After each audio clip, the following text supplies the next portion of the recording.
producías leche, ¿no? Ya, ¿por qué no produces leche? ¿Por qué? Porque la dopamina está inhibiendo constantemente a la hipófisis y por eso no produces prolactina, ¿ya? Listo. Ahora, ¿has conocido alguna vez a algunas mujeres que producen leche sin haber gestado nunca?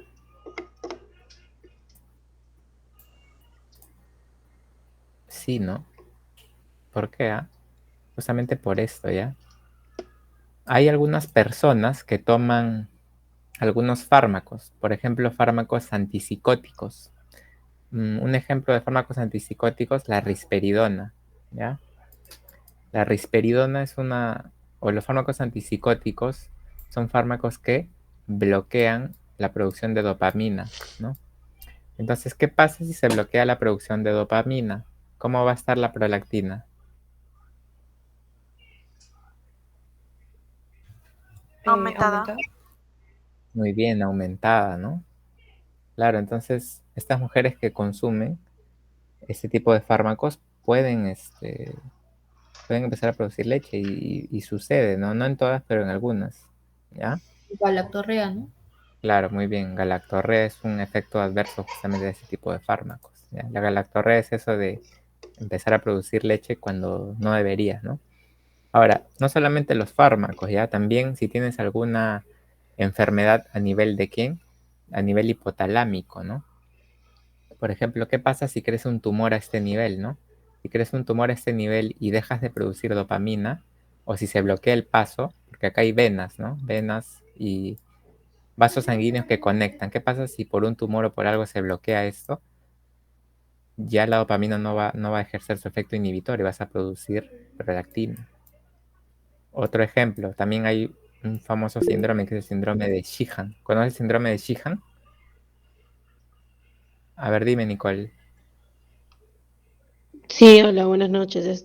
Cuando tú mencionas que hay algo que impida la comunicación que se dé entre el hipotálamo y la hipófisis y se produzca un incremento de prolactina justamente porque se está bloqueando la inhibición de la dopamina, ¿no sería lo mismo que también se podría, o sea, en el otro caso de la hormona de crecimiento, si se bloquea la comunicación entre el hipotálamo y la hipófisis, digamos, se bloquea la somatostatina, habría un aumento de la hormona de crecimiento? ¿O solo pasa con la prolactina eso de que aumenta cuando hay un bloqueo? Ya. Lo que pasa, ya, buena pregunta. Sí, también podría disminuir la hormona de crecimiento si es que se bloquea. Sin embargo, digamos que la prolactina es, digamos, un poco más, vamos a decirlo así, un poco más básica en el sentido de que su producción está más o menos limitada a esto, ¿no?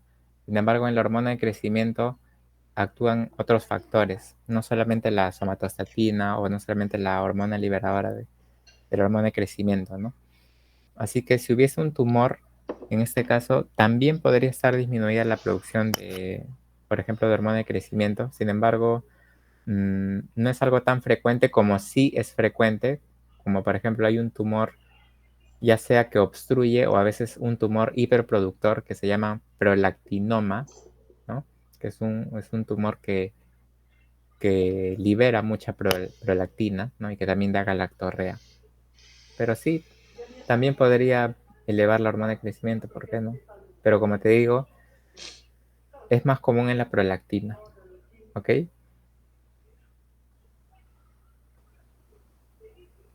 Sí, está bien, gracias. Ya, listo. Muy bien, ¿no? Ahora te decía, ¿no? Aparte del tumor, aparte de los fármacos, ¿qué otra cosa también podría ser un síndrome de Sheehan, ¿no? ¿Qué es un síndrome de Sheehan? Es cuando una mujer embarazada durante el trabajo de parto pierde mucha sangre y a veces al perder mucha sangre también justamente cuando uno pierde mucha sangre entra en un estado de shock, ¿no? Entonces ese shock puede dañar algunos órganos como por ejemplo, como es el hipotálamo, ¿no? Entonces este puede dejar de inhibir, ¿no? Y también podría producirte un incremento de la prolactina, ¿no? Entonces la prolactina se mantiene baja, se mantiene inhibida por la dopamina.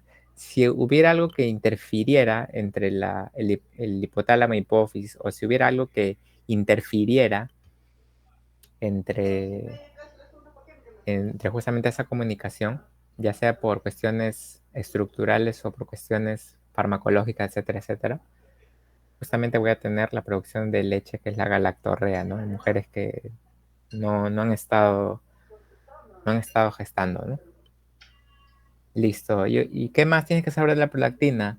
Recuerda que la prolactina se eleva después de ¿qué? ¿Después del trabajo de qué? Parto. Muy bien, del trabajo. Parto. Exacto, ¿no? Justamente para permitir la adecuada alimentación del neonato, ¿verdad? Y acá otra más, mira, vamos a hacer otra más. Esta TRH, ¿te acuerdas? ¿Cómo se llama la TRH? ¿Hormona liberadora de qué? Tiroides. Ajá. ¿Estimula la producción de qué? TSH. Muy bien, TSH, ¿no? ¿Y la TSH estimula la producción de? T3, T4. Muy bien, T3, T4, ¿no? Ya. A ver, yo te pregunto, ¿cómo va a ser la TRH si tengo un hipotiroidismo? Ya hemos hecho esto, ¿ah? Ya, imagínate que está abajo el T3 y T4. ¿Cómo va a estar la TRH? Aumentado. Aumentado. Aumentada, pues muy bien, ¿no? ¿Y cómo estará la producción de prolactina? ¿Aumentada? Ah, muy bien, aumentada, ¿verdad? Entonces, ¿podría haber galactorrea en una persona con hipotiroidismo? Sí. Sí, bien, ¿no? Y en el caso contrario, en un hipertiroidismo, ¿cómo va a estar la TRH? Disminuida. Disminuida, ¿no? Entonces, si la prolactina de por sí ya está inhibida por la dopamina, ¿no? Y encima le quitas a su estimulante, que es la TRH, porque tienes hipertiroidismo, entonces esa prolactina que de por sí ya es baja va a estar mucho más baja todavía en un hipertiroidismo, ¿verdad? ¿Sí? Sí. Sí, ¿no? Muy bien, ya. Entonces ya sabes, ¿ah? Entonces, es algo que incluso preguntan en medicina, ¿no? Cuando rotamos por ginecobstetricia, a veces nos preguntan esto, ¿no? De si el hipertiroidismo, el hipotiroidismo tiene algo que ver con la producción de leche. Y sí, pues, ¿no? Y acá lo estás viendo, ¿no? Por la TRH, ¿ya? Entonces no te olvides, el hipotiroidismo aumenta los niveles de prolactina. ¿Por qué?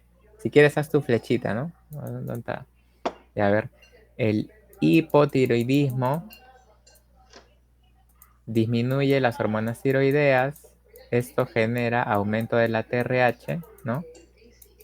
Y este aumento de la TRH aumenta la prolactina, ¿no? Y lo contrario, ¿no? En el hiper aumenta las hormonas tiroideas, disminuye la TRH y la prolactina baja aún más, ¿no? Listo. ¿Alguna duda? Todo claro. Listo. Muy bien. Ah, ya. ¿Alguna pregunta sobre esta diapo?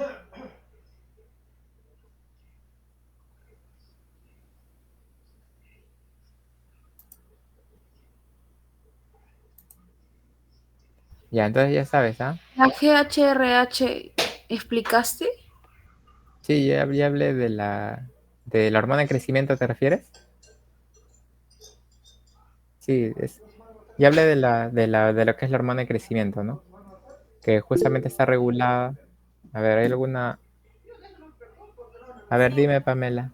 Digamos, en una pregunta mencionan el GHRH.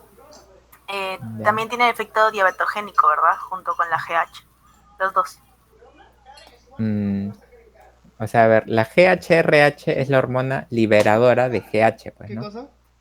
La GH se libera justamente a nivel de la hipófisis, ¿no? La que tiene efecto diabetogénico en sí suele ser la GH y las somatomedinas, ¿ya? Esas son las que tienen el principal efecto diabetogénico. ¿Por qué? Porque son las que se unen directamente al receptor, pues, ¿no? Al receptor de dónde? A nivel muscular, por ejemplo, ¿no? Y que te va a aumentar los niveles de azúcares o en el hígado, por ejemplo. Porque La GHRH te podría tener un efecto diabetogénico, pero es de forma indirecta, ¿no? Porque aumenta los niveles de GH y de somatomedina, ¿no? Ah, ok. Gracias. Ya. Ya, listo. Es tal vez un poco confuso, pero quiero que se lleven lo más importante o los aspectos más relevantes, ¿ya? Y que me entiendan también, no solamente dar la información sin razonar o así porque así, ¿no? Ya. Entonces tenemos acá el hipotálamo y hipófisis, justamente hemos estado hablando de ellos, ¿no? Están interconectados, ¿por qué? Por neuronas, ¿no? Por neuronas y también por vasos sanguíneos, ¿no?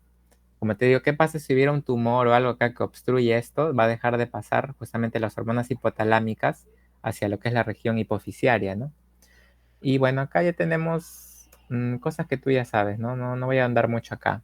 Recuerda que la neurohipófisis es la porción que almacena, justamente, almacena hormonas que son producidas en el hipotálamo. ¿Cuáles son esas? Son la oxitocina y la vasopresina. La oxitocina para permitir una adecuada contracción uterina. Importante, ¿en qué momento? En el trabajo de parto. La eyección de leche, ¿no? La prolactina produce, pero la eyección es gracias a la oxitocina. La vasopresina o antidiurética, ¿para qué? Para regular el agua y lo que es la osmolaridad, sobre todo a nivel renal, ¿ya? Entonces, la neurohipófisis almacena, no te olvides, almacena, guarda, ¿ya? Mientras que la adenohipófisis, la hipófisis anterior, esta sí produce, pero tiene un estímulo que viene de arriba, ¿no? Si te das cuenta, acá simplemente están descendiendo las hormonas del hipotálamo y se están guardando para ser liberadas, mientras que acá descienden hormonas, pero para estimular a la adenohipófisis para que ella produzca sus propias hormonas, ¿no? Y ahí están las GH, la CTH, la TSH, la FSH. La LH y la prolactina, que ya hemos ahondado en ella, que está constantemente inhibida, ¿verdad?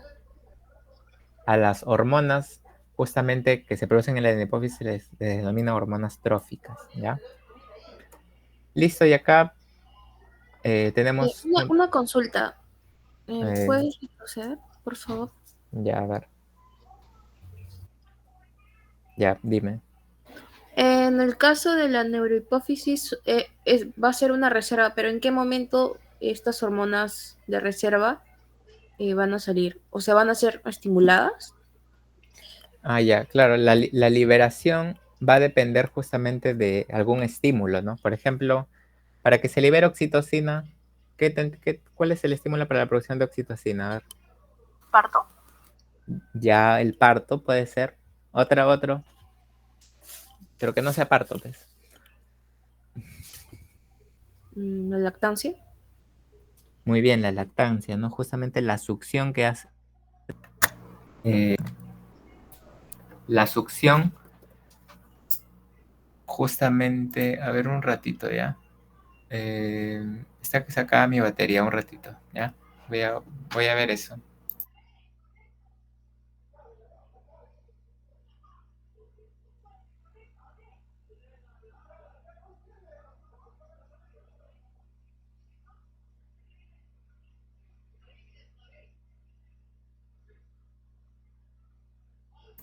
Y ahora sí, pensé que lo había conectado, pero no lo había conectado. ¿Ya en qué estábamos? En la oxitocina, ¿no? Ah, ya, ¿por qué se produce? Porque hay estímulos, ¿ya? Sí, claro, no es que no es que se almacena o que se libera directamente, no tiene que haber un estímulo, ¿no? Y la hipófisis y el hipotálamo tienen controles que están relacionados también con la corteza, por si acaso, ¿ya? No es que están solitos, ¿ya? Y la vasopresina o ADH, por ejemplo, ¿por qué se produce la ADH? Se produce por la osmolaridad. Cuando tú, en este caso, modificas tu osmolaridad, ¿no? Entonces, tienes que manejar el agua para regular la osmolaridad. Entonces, ese aumento o esa disminución de la osmolaridad va a repercutir en la función o en la producción de vasopresina o ADH, ¿ya? Hay estímulos, ¿ya? Hay estímulos. ¿Quedó claro? Sí, gracias.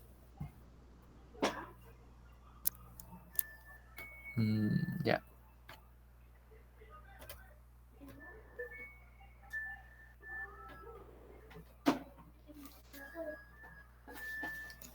A ver, un toque, se me desconecta.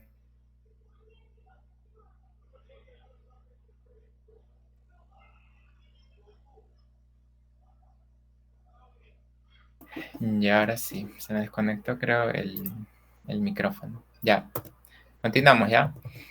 Hablamos de la corteza, de que hay una regulación jerárquica, ¿no? Entonces, cada hormona, no todas, ¿ya? Porque, por ejemplo, la insulina no está aquí, ¿ya? Pero la mayoría de hormonas obedecen a un eje, ¿ya?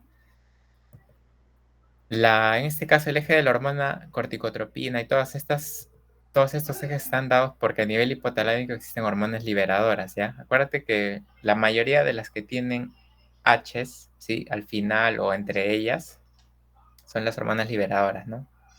Excepto la FSH, la LH, todas ellas. Las hormonas liberadoras, ¿ya? Es decir, permiten la liberación de otras hormonas a nivel hipofisiario. Supongo que esto ya te lo sabes, ¿no? Así que realmente no hay mucho que decirte, ¿no?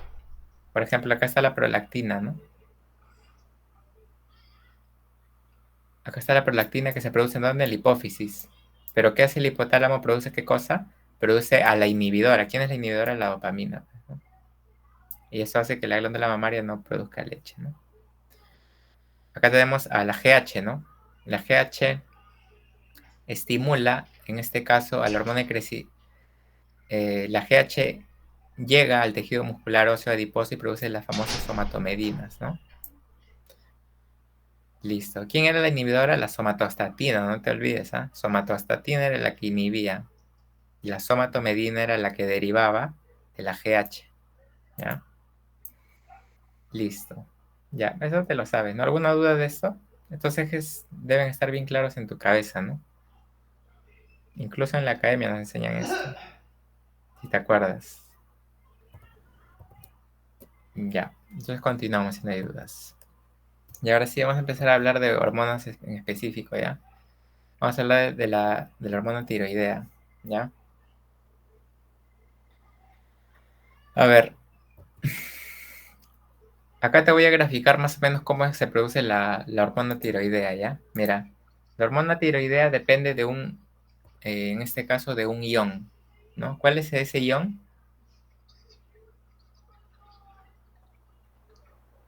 ¿El yodo? ¿Es el cuál? ¿El yodo? Muy bien, el yodo, ¿no? A ver, un momento.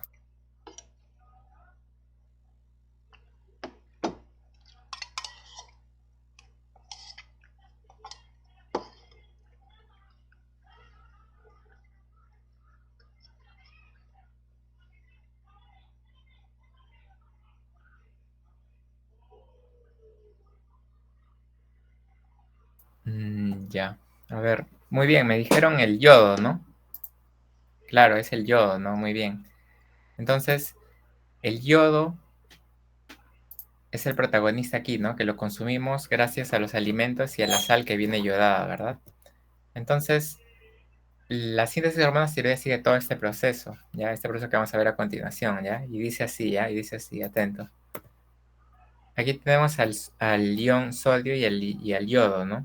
Sin embargo, para que el yodo ingrese, chicos, lo hace gracias a un cotransporte. Es decir, existe un transportador que es el transportador NIS, ¿ya?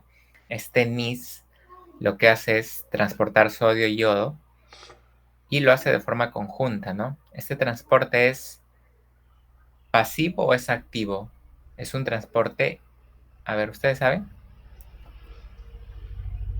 ¿Es activo o pasivo? A ver, champén al menos.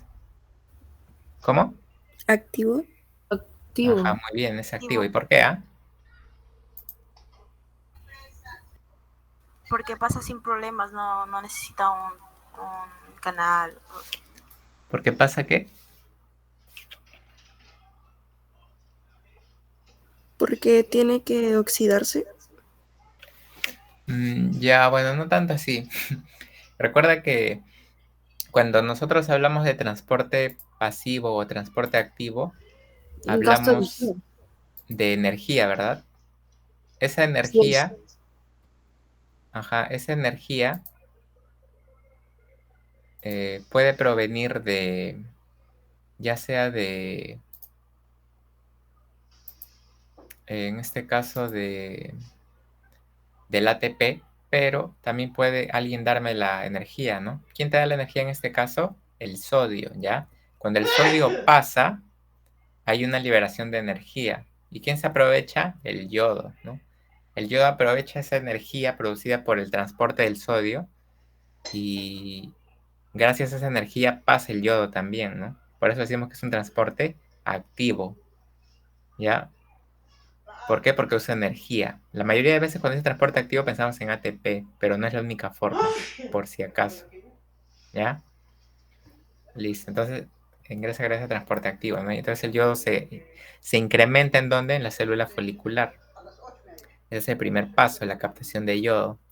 Luego viene ¿quién? La pendrina para poder permitir el paso hacia el alcaloide, ¿no? El coloide es la zona donde se van a producir las hormonas tiroideas, ¿ya? Entonces, gracias a la pendrina pasa el yodo, ¿no? Y también se transporta aquí en la tiroglobulina, que es una proteína, ¿ya? Y acá empieza a aparecer la TPO y la Duox2, ¿ya? Listo. ¿Qué hace la TPO, la tiroperoxidasa, ¿no? O la peroxidasa tiroidea, como quieras decirle? Si te das cuenta, este yodo está cargado negativamente, ¿no? Está cargado negativamente, pero gracias a la TPO, lo que sucede es que justamente pasa a un estado neutro, ¿no? O se combina, ¿no? Y justamente hace un ion, ¿no? Un yodo divalente, ¿no? Ahí. Listo. Ese paso, ¿cómo se conoce?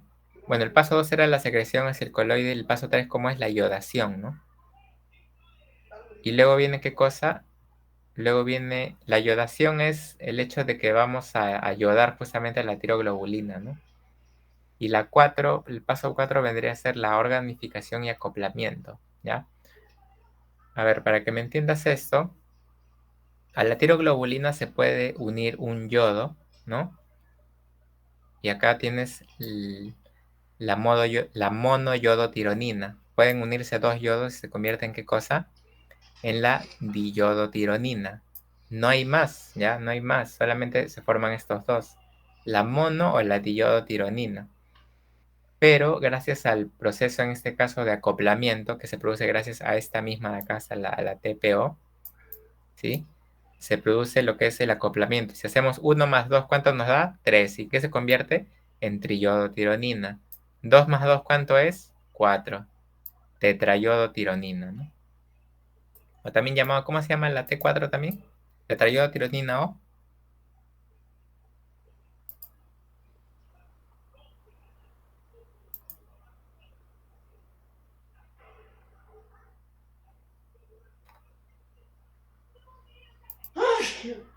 ¿O cómo se llama también, chicos? La tetrayodotironina O. ¿Tiroxina, no? No. ¿No te escuché? ¿Qué dijiste? Dijo tiroxina. Ah, muy bien, la tiroxina, ¿no? Muy bien, la tiroxina, sí, exacto, es la tiroxina. ¿Ya? ¿Has escuchado un medicamento que se llama levotiroxina? Ya, pues es justamente un análogo, ¿no? La levotiroxina es un análogo de la T4, ¿ya? Listo, y luego viene la pinocitosis, ¿ya? En la cual vamos a justamente a liberarlas para llevarlo a torrente sanguíneo, ¿no? Porque de nada nos sirve quedarnos con la hormona tiroidea. Luego se produce una proteólisis en las cuales las que se acoplaron y se formaron como T4 y T3 salen, pero las que no regresan, ¿ya? ¿Para qué? Para reciclar todo, ¿ya? Y finalmente se secreta solamente T3 y T4 por si acaso, ¿ya?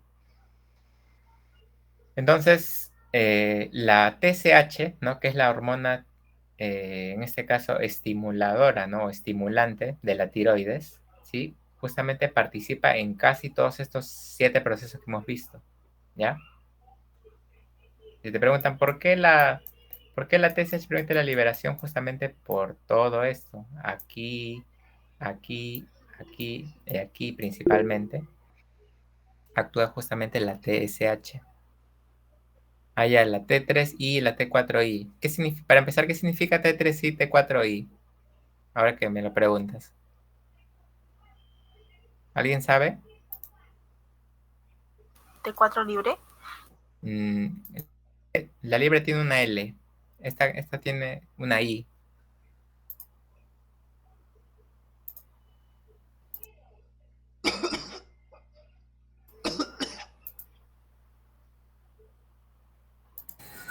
Inactiva. Ajá, muy bien. La inactiva o también llamada reversa, ¿no? Ya la T3 o la T4 inactivo reversa generalmente es, digamos, es un poco complejo de explicar ya, pero la conformación que tiene, ¿no? La tiroglobulina, y acá están unidos los yodos, ¿no?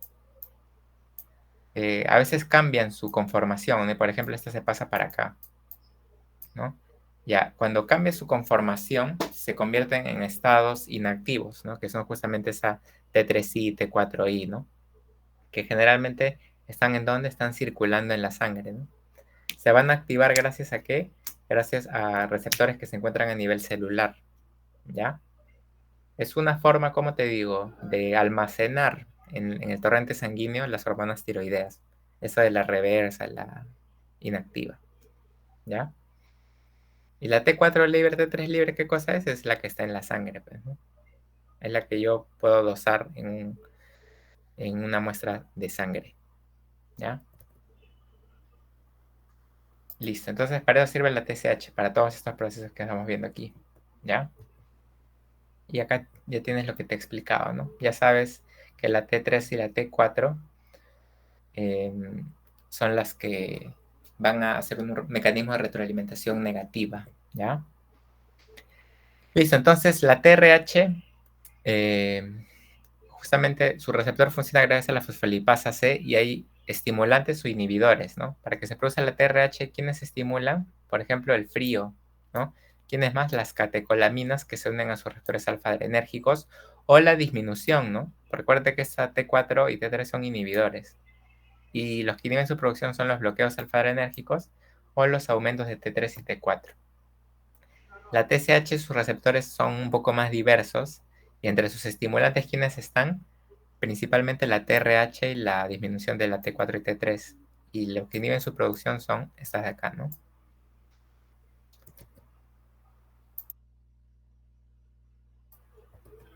Listo. ¿Qué más? Bueno, aquí tenemos el ciclo circadiano de la TSH. Acuérdate que cuando hablas de ciclo circadiano estás hablando de todo lo que ocurre en 24 horas en un día, ¿verdad? Y ahora las de iodinasas. ¿Qué son las iodinasas? Las iodinasas, a ver, para que entiendas esto. ¿Cuál es la forma activa de la hormona tiroidea? ¿T3 o T4? Te pueden preguntar, ¿eh?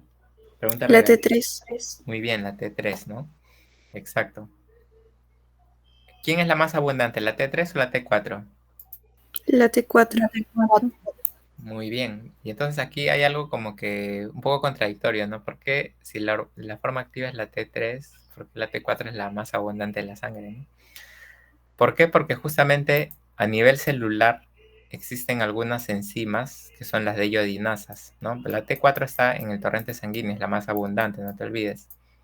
Pero cuando choca acá, esto permite que justamente se pierda un yodo y este T4 se convierte en ¿qué? En T3, ¿no? Pero se llaman deyodinasas porque desyodan a la hormona tiroidea, ¿no? Las deyodinasas pueden o bien justamente convertir la T4 a T3 o también te pueden formar eso que te había dicho, ¿no? De las formas inversas o inactivas, ¿no? Inversas. Ya, las deyodinasas también te pueden hacer eso, ¿no? Justamente juegan con el yodo, ¿no? Entonces no te olvides, ¿no? Existen diferentes tipos de iodinasas, ¿no? Puede ser tipo 1, tipo 2, tipo 3, ¿no? La más abundante es la tipo 1. Estoy hablando de las iodinasas, por si acaso. La que aumenta la T3 a nivel intracelular es la tipo 2. Y la tipo 3 es la que inactiva, ¿no? Acá aparece lo que te había dicho, ¿no?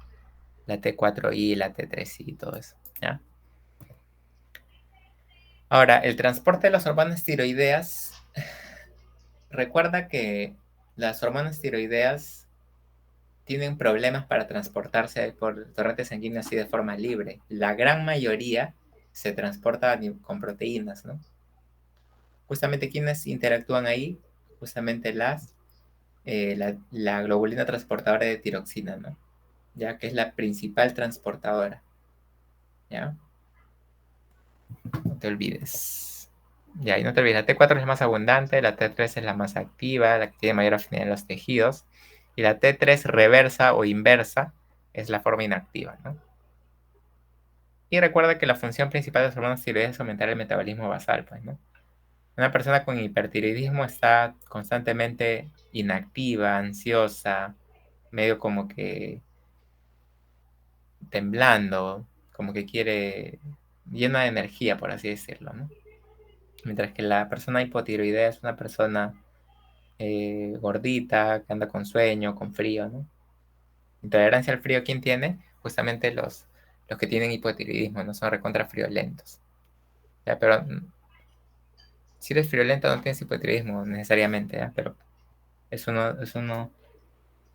de la presentación clínica, ¿ya? Del hipotiroideo. Listo, ahora pasamos a la suprarrenal. ¿Tiene alguna duda de tiroides?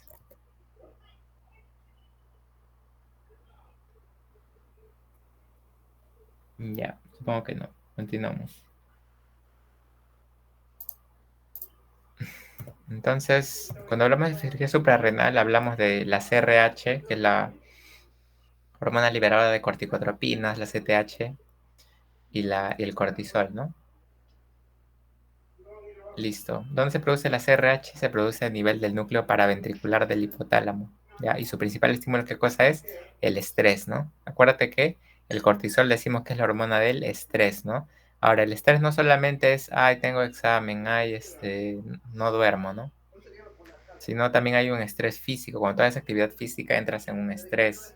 Hay estrés bioquímico, por ejemplo, cuando estás pasando por un proceso infeccioso muy importante, ¿no? Por eso las personas hospitalizadas, por ejemplo, que pasan por una sepsis, también pasan por un estrés, ¿no? Que sería bioquímico, ¿ya?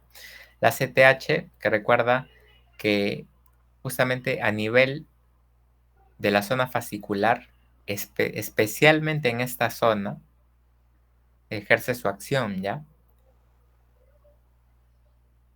Y la hormona que digamos que predomina en este eje es justamente el cortisol, que es un glucocorticoide, que se produce en la zona fascicular, ¿no? ¿En qué zona se produce la aldosterona? Aparato yuxtaglomerular. Ya, el aparato yuxtaglomerular está en el riñón, Un riñón, ¿no? ajá. Ya, pero en qué zona de la glándula suprarrenal que está por encima del riñón, ¿no? Está arribita, en qué zona, es una zona histológica, se produce la aldosterona?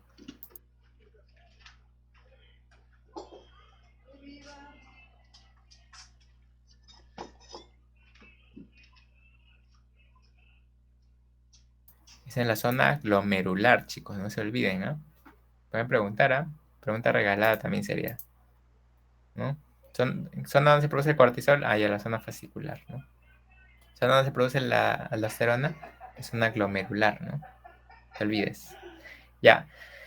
La hormona del estrés es el cortisol y justamente su estímulo es el estrés, ¿no? De diferente tipo, ¿no? El cortisol es una hormona derivada del colesterol que hace aumenta la glicemia, ¿ya? ¿Te acuerdas de la enfermedad donde se elevaba el cortisol? ¿Era el síndrome de qué? Te puse un ejemplo en la tercera diapo o cuarta diapo. ¿Addison? No, Addison era cuando estaba bajo. Cuando estaba alto, empieza con C. Cushing. Cushing. Muy bien, Cushing, ¿no? Los que tienen Cushing tienen elevados, ¿no? ¿Y cómo son los del Cushing? Son todos gorditos, ¿no? Todos gorditos, su faz es de luna llena, ¿no? Su carita como una luna llena, tienen estrías en el abdomen, ¿no? Justamente, ¿por qué? Porque ellos tienen los niveles de glucosa muy elevados, ¿no? Tienen muchos corticoides, ¿no? Y esto, por ejemplo, es algo que en medicina también nos interesa, ¿no? Un paciente que está constantemente, por ejemplo, por enfermedades autoinmunes, ¿no? Tipo lupus, así, artritis reumatoide. Algunas enfermedades autoinmunes ameritan un consumo constante de corticoides, ¿no? Y ese consumo constante de corticoides se puede llevar a ¿qué? A un síndrome de Cushing, ¿ya? Por fármacos. Es por eso que nosotros rajamos mucho de los corticoides que se venden así en las farmacias, así, ¿no? Te dan dexametasona para todo. La persona que tiene dolor, a cada rato consume dexametasona, ¿no? Que claro, al inicio normal, ¿no? Lo pasas, pero a medida que pasan los meses así, consumes, porque le alivia el dolor, pero hacen un síndrome de Cushing, ¿ya? Y a los que les falta, ¿quiénes son? A los que tienen enfermedad de Addison, muy bien, por ahí me dijeron, ¿ya? Estimula la gluconeogénesis y es inmunosupresor y antiinflamatorio, por eso también disminuye el dolor. Pero es inmunosupresor, justamente por eso lo usamos ¿para qué? Para enfermedades autoinmunes. Pero el problema es que te inmunosuprime, ¿no? ¿Quiénes son inmunosuprimidos? Pacientes con VIH, pacientes que reciben quimioterapia, pero también pacientes que reciben corticoides por mucho tiempo, ¿ya? Así que los corticoides se usan específicamente por receta médica, ¿ya? Hay que tener mucho cuidado, ya no es tan sencillo, ¿ya? Inclusive entre los mismos médicos tampoco sabemos manejar esto, ¿no? Listo. Ya, entonces yo te hablé de que en este eje el principal afectado es el cortisol y la zona fascicular, pero tú sabes de que en la zona glomerular también hay otra hormona, que es la aldosterona. Y la pregunta aquí sería, ¿la aldosterona, eso quiere decir que no está afectada por la ACTH? Porque ¿cómo se llama esto? Al cortisol sí lo afecta, ¿verdad? Aumenta su producción. Pero aldosterona, sí, la respuesta es sí, pero no en gran medida. Es decir, como que la ACTH sí estimula bien al cortisol, pero al aldosterona es como que muy poco realmente. Tiene poco efecto. Entonces, si te preguntan, ¿cuál es el principal, eh, en este caso, estimulante de la producción de cortisol? Es el ACTH, ¿ya? La ACTH. Ahora, la fisiología de la aldosterona tiene que ver con este sistema, que es el sistema retina-angiotensina-aldosterona, que para que lo entiendas en términos sencillos te lo voy a explicar, ¿ya? Mira, cuando, por ejemplo, entras en shock o estás hipotenso o algo, llega poca sangre al riñón. Esta poca sangre al riñón estimula la producción de renina. Esta renina permite la conversión de tensinógeno a angiotensina y en el pulmón se produce la ECA o la enzima convertidora de angiotensina que convierte la 1 en 2, ¿no? Y esta 2 va hacia dónde? Hacia diferentes lugares, pero uno de esos lugares es esto. ¿Qué es esto? ¿Qué es esto, chicos? Que estoy marcando. ¿Qué es esto? Esto que he redondeado. Glándula suprarrenal. Muy bien, la glándula suprarrenal, ¿no? Exacto. Y ahí viene a quién va a buscar, justamente a la aldosterona, porque el fin de este, mejor dicho, uno de los pasos finales es la producción de aldosterona, ¿ya? Entonces, la aldosterona, ¿por qué se estimula? Se estimula por angiotensina 2. ¿Quién más? El potasio también, ¿no? Y en menor medida la CTH, ¿ya? Listo. Entonces, la aldosterona se produce en la zona glomerular, como ya te había explicado, y sus principales estimulantes son la angiotensina 2 y el aumento de la concentración de potasio. ¿Cuáles son sus funciones? Recuerda que esta permite la reabsorción de sodio y la excreción de potasio. Eso quiere decir que si hay un hiperaldosteronismo, ¿habrá hiperpotasemia o hipopotasemia? A ver, Hipo. muy bien, hipo, porque está secretando mucho. Exacto. ¿No? Pero ¿qué pasa cuando aumenta mucho el potasio? Este llega a la glándula suprarrenal y dice, aldosterona aumenta, ¿no? Porque tengo que excretar potasio y tengo que reabsorber sodio. ¿Ya? Listo. Ujú. Y esto es, entonces si te preguntan cuál es el principal regulador de la producción de aldosterona, ¿qué dices tú? ACTH. Sistema. Ya, muy bien, claro, sería el sistema renina-angiotensina-aldosterona, ¿verdad? Y si te dicen una molécula específica,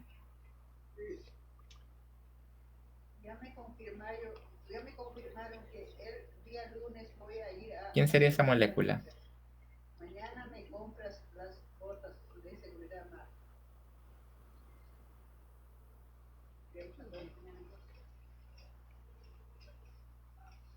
STH. La ACTH sí, sí, sí, pero no es la principal. Si a ti te preguntan a secas, ¿la aldosterona es estimulada por la ACTH? Tú dices sí, es verdad. Pero si te dicen la principal, ¿no? Angiotensina. Muy bien, la angiotensina 2, ¿no? Entonces, si a ti te preguntan, ¿no? ¿Cuáles son los principales reguladores? La angiotensina 2 a la cabeza y luego el potasio. Y en menor medida la ACTH, ¿ya? Pero ojo, ¿ah? Si te dicen, si te preguntan que la ACTH estimula la aldosterona, es verdad, sí, se estimula, por si acaso, ¿ah? No vayas a poner que no. Pero si te preguntan por la principal, tú puedes responder la angiotensina 2 o para incluir a todos, el sistema renina-angiotensina-aldosterona, ¿no? Entonces yo te hago la otra pregunta.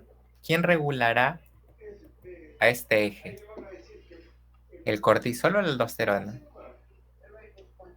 El cortisol. Muy Cortisol. bien, exacto, el cortisol. La aldosterona realmente no se mete mucho con este eje, ¿no? Es como que un poco indiferente, ¿ya? El cortisol sí está bien involucrado. La aldosterona está más pensando en el riñón y las sales y todo eso, ¿ya? Listo. Ahora pasamos al páncreas endocrino. Ya, mira, acá te voy a explicar cómo se produce la insulina, ¿ya? Mira, a ver, la insulina se produce cuando consumes mucha o poca azúcar. Mucha. Ya. Muy Mucho. bien. Mucha, ¿no? Entonces estás en un estado de hiperglicemia, ¿no? Te fuiste a la fiesta infantil de tu sobrino, de lo que sea, y consumiste mucho dulce, mucha gaseosa y todo eso, y aumentaron tus niveles de glucosa. Entonces la glucosa aumentada llega a este receptor que es el GLUT2. Esto de acá, por si acaso, es la célula. ¿Qué célula produce insulina? Beta. Muy bien, la célula beta, ¿no? Esta es la célula beta. Entonces llega la célula beta y se une al GLUT2 y el GLUT2 permite el paso justamente de la glucosa y la glucosa por enzimas, ¿no? Va a justamente producir el proceso de glucólisis, ¿te acuerdas? Se producía ATP, acá está, ¿no? Se produce ATP. ¿Y qué hace el ATP? Hay unos canales acá, que no sé si se ven bien, pero está acá, este de acá, donde está mi manito. Este canal es un canal de potasio que cuando llega, el ATP se cierra, ¿ya? Entonces, recuerda que mejor dicho, claro, en la repolarización se supone que el potasio sale, ¿no? ¿Te acuerdas? El potasio debe salir, ¿no? Pero ¿qué pasa si cierras el canal? Si se cierra esto por el ATP, va a aumentar las concentraciones de potasio. Ahora, ¿el potasio tiene carga positiva o negativa? Positiva. Entonces, ¿qué va a hacer? ¿Va a despolarizar o va a repolarizar? Despolarizar. Muy bien, despolarizar, ¿no? Cuando sale, repolariza porque pierdes cargas positivas, pero el ATP ha bloqueado a ese canal, entonces está reteniendo el potasio, entonces se despolariza. ¿Qué pasa cuando se despolariza? ¿No? Ingresa este ion, que es el ion calcio. Cuando tu célula está despolarizada, aumentan los niveles de calcio. ¿Y qué hace el calcio? Permite justamente la unión de estos gránulos que contienen insulina y permiten que se fusionen y que se liberen, ¿no? Entonces, la liberación de insulina se da gracias a qué? Justamente a ese calcio que ingresa, ¿no? Ingresa el calcio y permite la liberación, ¿no? Pero previamente el potasio se ha quedado retenido por el ATP, ¿no? Para producir la despolarización. Y así como produce insulina. ¿Y cómo empezó todo? Porque aumentaron los niveles de glucosa en tu sangre, ¿no? ¿Ya? Y acá, ¿qué cosa te he puesto? Acá te he puesto más o menos cómo se produce, ¿no? Mejor dicho, se prepara la insulina para ser liberada, ¿no? Acá tenemos a la famosa preproinsulina, ¿no? Que tiene diferentes componentes. En este caso, este de color medio celeste es la subunidad A, componente A. Este de medio crema es el B. Y este de color medio rojo es el C, famoso péptido C. Péptido A, péptido B y péptido C. Cuando a medida de que pasa por el aparato de Golgi, hay una decisión, es decir, un corte, ¿no? Y en ese corte, ¿quién sale? El péptido C. Mira, el péptido C se separa. ¿Y quiénes se unen? La subunidad A y B, o mejor dicho, los péptidos A y B, forman la insulina. Entonces, la insulina proviene justamente de la unión de estos dos péptidos. ¿Y quién es el que sale por el otro lado? El péptido C. Entonces, podríamos decir que el péptido C es como un desecho, ¿no? Básicamente. Podríamos decir que es como un tipo de desecho. Pero realmente nos sirve. ¿Ya? ¿Para qué te sirve? Para volver a producir la preproinsulina. Pero algo que debes saber es que tanto la insulina como el péptido C son no iguales, no son iguales, sino que son equimolares. ¿Ya? Equimolares. ¿Sabes qué significa que sean equimolares? Significa de que, a ver, por ejemplo, si yo quiero dosar los niveles de insulina en una persona, si yo quiero dosar directamente la insulina, va a ser un poco difícil porque recuerda que la insulina se está uniendo a las células, todo, ¿no? O sea, obtener la insulina de forma directa es complicado, no es exacto. Entonces, me aprovecho del péptido C porque yo sé de que la misma cantidad de péptido C es la misma cantidad de insulina que se ha producido, ¿verdad? Porque son equimolares. Si yo produzco una insulina, produzco también un péptido C. Entonces, si yo doso el péptido C, voy a saber cuánto de insulina hay de forma indirecta, ¿verdad? Entonces, esa es justamente digamos, la validez que tiene el péptido C o la utilidad que tiene para nosotros, ¿no? La medición de la insulina. Exacto, ¿no? Es la medición, ¿no? Entonces, yo te pregunto, ¿quién se produce más? ¿El péptido C o la insulina? Los dos por igual. Equivalentes. Muy bien, los dos por igual, ya, los dos por igual. Ya, ya, no te olvides, ¿ya?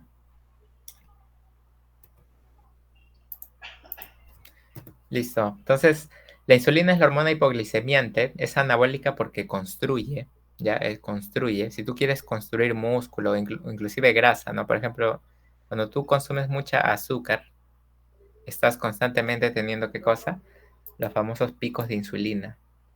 A veces estos picos tú los mantienes porque consumes mucha azúcar. Por eso dicen que el ayuno funciona, ¿no? Para bajar de peso y todo eso, para disminuir la resistencia a la insulina. ¿Ya? Se producen picos de insulina. En esos picos de insulina, justamente, se dispara la insulina, ¿para qué? Para bajarte el azúcar, ¿no? Pero en ese proceso también va a suceder todas las acciones que hace la insulina, ¿no? Que es justamente, ¿qué cosa? Construir, ¿no? Ya sea músculo, grasa, ¿no? Entonces, ¿quiénes estimulan la liberación de insulina? La glucosa, pues, elevada, ¿ya? ¿Quiénes la inhiben? La somatostatina. Mira, acá también otra vez está, ¿no? ¿Te acuerdas que estaba en el otro lado? ¿Inhibiendo a quién? ¿A quién inhibía la somatostatina?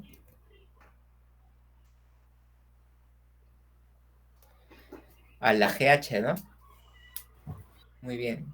No te confundas con la somatomedina, ya te he dicho. Ese es otro, ¿ya? Las catecolaminas, mira, tienen una doble función, mira. Estimulan la liberación con receptores beta, pero con los alfa inhiben. Y realmente esta es la que predomina, la de receptor alfa. ¿Ya? Es por eso que con todo ese ejercicio, a los diabéticos le dicen que cuiden su dieta, todo, pero también que hagan actividad física. Cuando hace actividad física, disminuye la producción de insulina y eso hace que esos picos no se produzcan, pues, ¿no? Luego está el efecto incretina. ¿Qué es el efecto incretina? Cuando nosotros comemos, ¿ya? En el tubo digestivo, algunas células producen estas famosas hormonas, que es la incretina, ¿ya? ¿Esta incretina qué hace? La incretina potencia la liberación en la célula beta, ¿no? ¿Por qué? Porque justamente el paso de comida, ¿no? El paso de comida justamente permite, ¿no? Permite de que se produzca la incretina, ¿no? Eso lo conocemos como efecto incretina.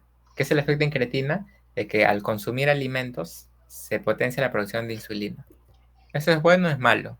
Es bueno, pues, porque ¿qué pasa si no fuera así? Tendrías muy elevada la glucosa. Pero ¿qué hace la insulina? La insulina lo que hace es esto, ¿no? Acá está la célula y acá hay un receptor. Acá está la glucosa y acá viene la insulina. Y la insulina activa este receptor para que la glucosa entre a la célula. Si la glucosa entra a la célula, entonces la glucosa va a disminuir en sangre y por eso se dice que es una hormona hipoglicemiante, porque disminuye los niveles de glucosa en la sangre. Ya, eso es importante. Así que la insulina no es mala, la insulina es buena, pero es mala cuando hay muchos picos o está incrementada por mucho tiempo. ¿Qué más hace síntesis de lípidos? Por eso te aumenta, como te digo, eso genera la lipogénesis, ¿ya? La lipogénesis. Aumenta las proteínas, la producción de glucógeno, ácidos grasos, glucólisis, etc. Y tenemos al antagonista que es la hiperglicemiante. Acuérdate que la hiperglicemiante no solamente el glucagón, también el GH, el cortisol, las catecolaminas también te podrían hacer hiperglicemia. Pero ahorita nos vamos a centrar en el glucagón. Esta es catabólica, esta destruye, ¿ya? ¿Quiénes estimulan la liberación? La disminución de glucosa en plasma, ¿ya? ¿Quiénes inhiben la liberación? La somatostatina otra vez. Mira, es fácil, ¿ya? La somatostatina otra vez se está inhibiendo, ¿no? ¿Quién es más? La insulina, ¿ya? La insulina y el glucagón se inhiben entre sí, ¿ah? Cuando se eleva la insulina, baja el glucagón. Y cuando baja el glucagón, perdón, y cuando mete el glucagón también disminuye la insulina. Están como que peleándose constantemente. Tiene que haber un equilibrio entre ambos, ¿ya? Y las inhibe la somatostatina a las dos. Claro, a las dos, sí. La somatostatina inhibe a todo el mundo. No importa quién seas. Igual te inhibe, ¿ya? ¿Qué hace? Esta sí hace lipólisis. ¿Por qué? Porque te quiere aumentar la glucosa en sangre. Esto es importante, ¿por qué? Porque cuando tú comes, ¿no? Cuando tú comes, elevas los niveles de insulina, ¿no? Al elevar los niveles de insulina, digamos, pasa el tiempo y se va disminuyendo, ¿verdad? Va disminuyendo la concentración de glucosa en la sangre, ¿no? A ver, ahorita estás en ayunas, comes, hay un pico de insulina. Mi mouse está un poco raro, no sé por qué hace esas rayitas. A ver, un ratito. Ya, estás en ayunas, tus niveles de azúcar suben y la insulina los baja otra vez.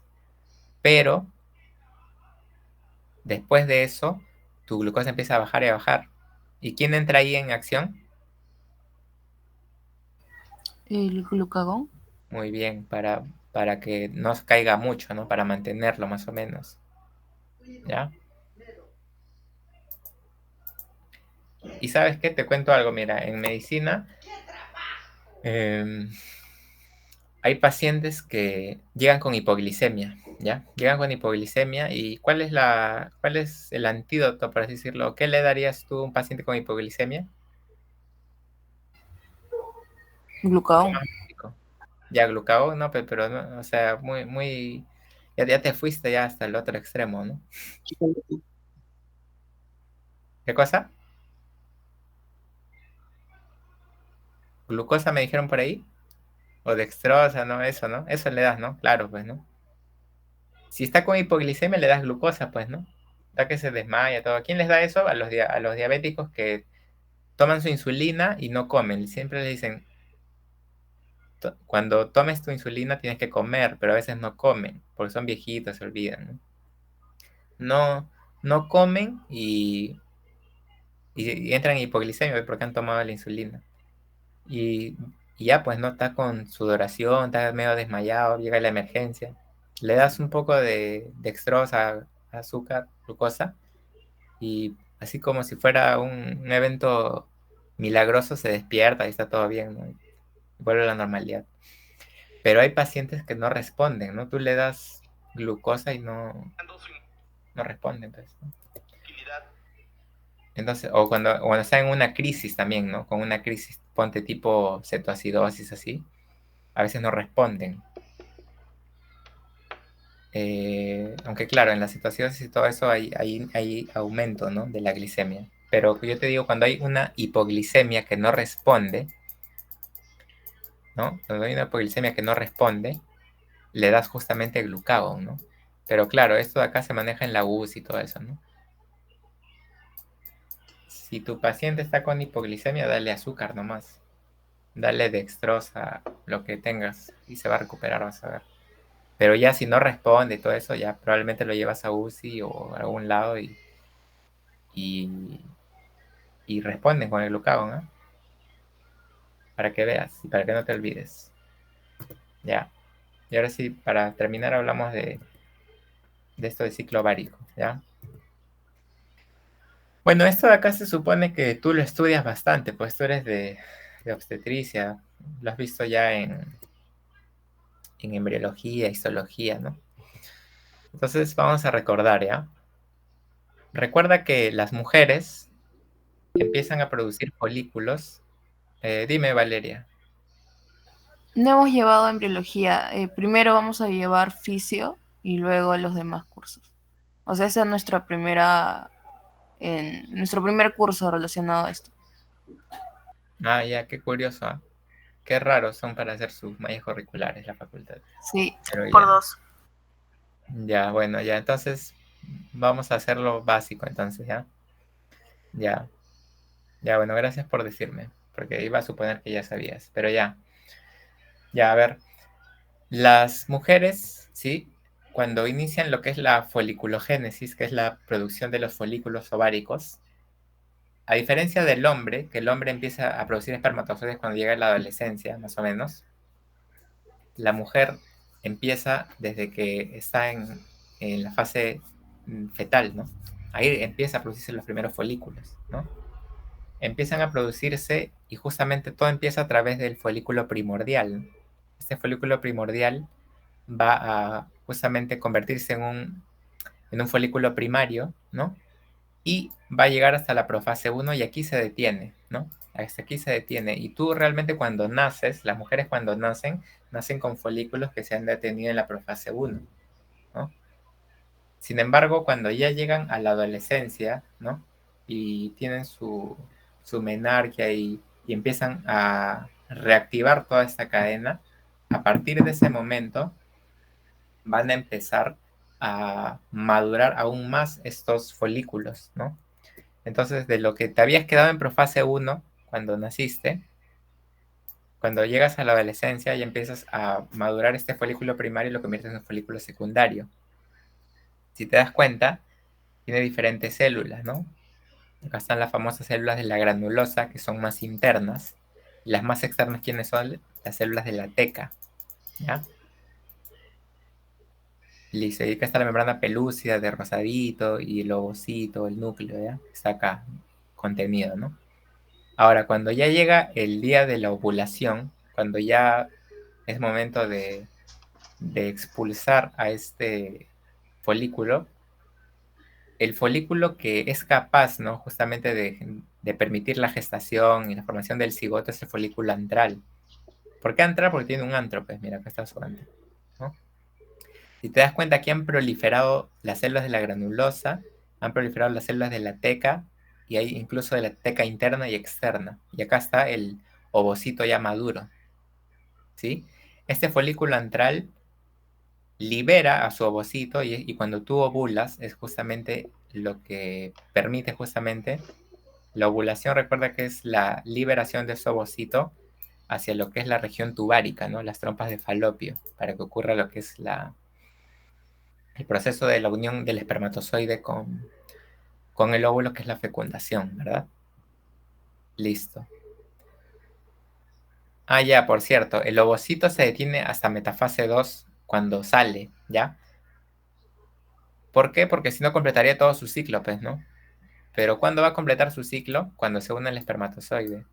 Cuando se une, recién ahí completan la metafase 2, todo eso, y recién se reproduce. Porque si no, imagínate, pues este ovocito se reproduciría un montón, ¿no? Haría un montón de copias, pero no es así, ¿ya? ¿Por qué? Porque tiene que guardarse para, para recibir al espermatozoide, ¿no? Listo. Entonces, en el ciclo ovárico tienes dos fases, ¿ya? Tienes la fase folicular, o también llamada como proliferativa, ¿ya? Aquí prolifera. ¿Quién prolifera? El endometrio, ¿no? Recuerda que el endometrio, no sé si te lo puse acá, no te lo puse. Ya, bueno, es que supuse que ya sabías, pero ya. Recuerda que el endometrio tiene un grosor, ¿no? Cuando termina tu ciclo, cuando termina tu ciclo, tu endometrio está grueso, pero cuando empiezas a menstruar, va Claro. haciéndose delgado, ¿no? Se hace delgado. Una rayita se hace en la ecografía, ¿no? Entonces hay que nuevamente crecer. ¿Quién permite el crecimiento? Justamente los estrógenos, ¿no? Acá va a proliferar el endometrio, ¿ya? Y prolifera, pero al mismo tiempo, ¿quién se está desarrollando? Los folículos, mira. Acá está el folículo primordial, primario, secundario, y hasta el folículo antral, que mira cómo libera su ovocito, ¿no? Y aquí ocurre la ovulación, ¿no? Y en la ovulación hay un pico hormonal, ¿no? A ver, para que veas abajo, mira. La primera hormona que se empieza a incrementar, ¿quién es? La FSH, que está de medio azul. Este aumento del FSH estimula el aumento de ¿quién? De los estrógenos. Los estrógenos se elevan, y esta FSH fluctúa un poco, pero se eleva, y gracias a la elevación de los estrógenos, ¿quién hace pico? La LH. Aquí hace pico, ¿no? Y si te das cuenta, en la fase de ovulación tus hormonas están a tope, están a pico. Eso repercute también en tu comportamiento, ¿no? Por eso se dice que cuando la mujer está en la ovulación, tiende como a tener más deseo sexual, ¿no? Justamente es un mecanismo, vamos a decirlo así, primitivo, instintivo, ¿no? En este caso de la especie humana para reproducirse, ¿no? Justamente porque en esta etapa se produce la ovulación y si llegara algún espermatozoide, justamente se produciría la fecundación y la producción de un nuevo individuo, ¿no? Ya hay un pico, ¿no? Pero ¿quién es el que despunta? La LH, ¿no? Y acá viene la pregunta clásica que hacen aquí y en las preguntas de incluso de NAM, residentado médico. ¿Cuál es la hormona que hace pico en la fase ovulatoria? ¿Cuál es? ¿Cuál es, chicos, chicas? ¿Qué hormona? La luteinizante. Muy bien, la LH, la luteinizante. Esa pregunta está demasiado utilizada, pero yo creo que está bien, ¿no? Porque todos deben saber eso. A ver, dime, Nicole. Sí, bueno, sí entiendo que obviamente la LH es el pico que produce la ovulación, pero si es que en un momento no tendríamos esa como alternativa, pondríamos el estrógeno porque es el que condiciona que se eleve la LH o pondríamos la FSH que también se eleva en ese momento. A ver, si te dicen la hormona que hace pico, ¿no? Para justamente... que hace pico para la ovulación es solamente la LH, ¿ya? Ahora, si te dicen la hormona que permite los picos tanto de insulina como de FSH, ahí sí son los estrógenos, porque si tú te das cuenta, el pico de estrógenos ocurre justamente previo a los dos picos, tanto de FSH como de LH. Entonces, el que permite la ovulación es la LH. Si no hay LH, no va a haber ovulación. Por más de que tengas muchos estrógenos. Pero, ¿el FSH no permite el pico de los estrógenos? Ah, ya. Bueno, o sea, ¿cómo te explico? Es bastante complejo. Justamente en la siguiente diapositiva les voy a explicar sobre eso. Pero sí, realmente la FSH es la que estimula la producción de estrógenos, ¿no? Es como una cadena, ¿ya? Algo así. A ver, para que le entiendan. La FSH inicia todo, ¿no? La FSH estimula la producción de estrógenos, pero estos estrógenos van a ir elevándose hasta que llegan a un pico. Y este pico de estrógenos va a generar el pico, pero de los otros, ¿no? Va a generar tanto el pico de la LH como el pico de la FSH, pero nos interesa más el pico de la LH, pues, porque es la que produce la ovulación, ¿no? Entonces sí, es cierto que la FSH estimula la producción de estrógenos, pero esos mismos estrógenos son los que van a producir el pico de la misma FSH. Si te das cuenta, hasta aquí nomás llega y es suficiente para hacer que los estrógenos suban, pero el pico sucede gracias a los estrógenos. ¿Ya? Entonces ya sabes, si te dicen ovulación, tiene que haber LH, y si no le reclaman, pues, porque no, la FSH y los estrógenos sí están relacionados, pero no es la que te produce ovulación, ¿no? Indirectamente puede ser, pero no directamente, ¿ya? Así que marca LH nomás. Pero ya sabes, los estrógenos es la que produce los picos de las otras hormonas, ¿ya? Y mira, todos se fueron a tope en la ovulación, pero cuando después de la ovulación ya nada tiene sentido, ¿no? Porque se libera el ovocito y se fecunda o no se fecunda, ¿no? Eso ya no depende del ovario. Pero, ¿qué hace el ovario? Va a disminuir tanto los estrógenos como la FSH, como la LH, pero ¿quién empieza a aparecer? La progesterona. La pregunta es ¿por qué? ¿Por qué? Porque la progesterona se produce ¿en dónde? En el cuerpo lúteo, también llamado cuerpo amarillo. ¿Qué es el cuerpo lúteo amarillo? No es nada más que lo que quedó de esto, que ha empezado a involucionar y se convirtió en el cuerpo lúteo, cuerpo amarillo. Pero se llama fase lútea, pues, ¿no? Porque predomina justamente esto, ¿no? Y este cuerpo lúteo produce progesterona, pues, ¿no? ¿Listo? Ya, entonces esto es lógico, es racional, no tienes por qué estar memorizando, ¿no? ¿Cuál es la función del FSH? Madurar los folículos, por eso se llama folículo estimulante. Entonces, ¿dónde va a estar elevada? Al inicio del ciclo, porque al inicio del ciclo es donde yo necesito madurar los folículos. ¿Tendría sentido de que se eleve después del día 14? No, pues, porque ya no hay folículo. La LH tendría sentido que se eleve al inicio o al final, no, porque en esas etapas no hay ovulación, es al medio, a la mitad. Ahora, la progesterona se eleva en dónde? Tendría sentido, la progesterona se podría elevar al inicio del ciclo. Sí, no hay por qué.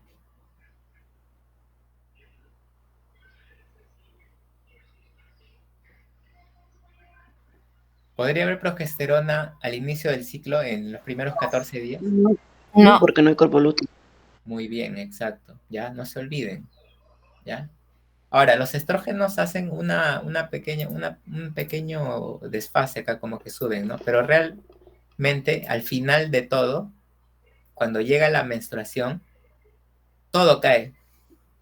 Estrógenos, progesterona, y todas las hormonas, todo cae, ¿ya? Así que si te preguntan durante el inicio de lo que es la menstruación como tal, ¿no? Se caracteriza ¿por qué? Justamente por la caída de todas las hormonas, ¿no? Listo. Ahora, si en caso hubiera, fecundación, la progesterona se mantiene activa porque hay una supervivencia del cuerpo lúteo, ¿ya? Pero en la mayoría de casos no es así, pues, ¿no?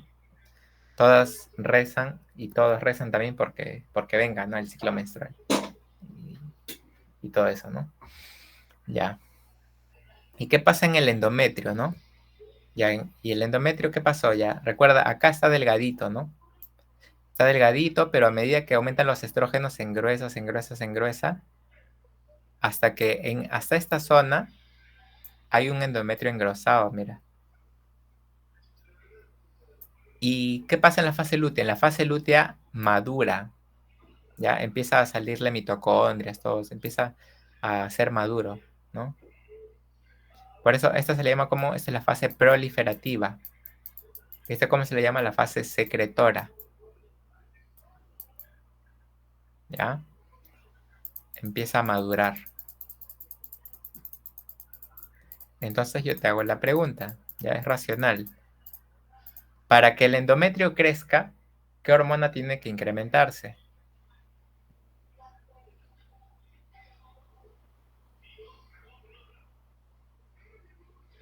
Puede ser cualquiera de las 4 que están abajo. ¿Podrías repetir la pregunta, please? Para que el endometrio crezca, se haga más grande, más grueso, ¿qué hormona tiene que aumentar? ¿O quién es la que estimula el crecimiento? FSH. ¿Quién? FSH. Mm, Estrógeno. muy bien, los estrógenos. El FSH sería de forma indirecta, ¿no? Porque el FSH estimula la producción de estrógenos, pero el que permite justamente el crecimiento del endometrio es justamente la FSH, ¿no? No, perdón, los estrógenos. Los estrógenos permiten el crecimiento. ¿Y quién permite la maduración? El FSH. Progesterona. Muy bien, la progesterona, ¿no? Muy bien, ya me entendieron más o menos, ¿no? Cuando estamos al inicio, los estrógenos aumentan y permiten el crecimiento, pero si te das cuenta, en esta parte ya no crece, o si crece es muy poquito. ¿Por qué? Porque aquí ya no predominan los estrógenos, predomina la progesterona, que permite justamente la maduración. Listo. Ya, entonces ya sabes qué pasa con los folículos y ya sabes qué pasa con el endometrio. Y cuando llega el ciclo, mejor dicho, cuando llega el sangrado, ¿no? La ruptura del endometrio, para que el endometrio sobreviva tiene que haber las hormonas. Pero ¿qué pasa al inicio? ¿Qué pasa con las hormonas? Al inicio del ciclo, o sea, mejor dicho, al final del ciclo. ¿Qué pasa con las hormonas? Caen. Caen, muy bien, exacto. La caída de las hormonas marca justamente el sangrado y el inicio de la etapa menstrual, ¿no? Que es la parte donde empiezan a sangrar y el endometrio se adelgaza, ¿no? Ya, no te olvides, ¿ah? Ya, pasamos al eje, este es el eje hipotálamo hipófisis ovárico. Ya, mira, este es chévere. Mira, el hipotálamo produce la GnRH. La GnRH se produce de forma pulsátil, pulsátil. ¿Qué significa que es pulsátil? Que es por pulsos. Si no es por pulsos, ¿ya? Si no es por pulsos, no se produce esto. ¿Qué pasa si, por ejemplo, se produjese la GnRH así? Si se produce la GnRH de esta forma, satura demasiado los receptores y se bloquea. Ya no hay producción. O sea, la GnRH llega a la hipófisis, pero para que produzca estas hormonas tiene que ser por pulsos. Si no es por pulsos, no se produce la FSH y la LH. Ojo, ¿por qué? Porque en el tratamiento a veces, por ejemplo, si hubiera un incremento excesivo de estas hormonas, yo le puedo dar un análogo de la GnRH, es parte del tratamiento. ¿Qué significa análogo? Que se parece, pues, ¿no? Ahora tú dirás, oye, pero Leonardo, ¿cómo le vas a dar un análogo si lo que quieres es disminuir los niveles de FSH y LH, ¿no? ¿Cuál sería tu razonamiento para darle un análogo? ¿Cuál es el razonamiento, chicos, chicas?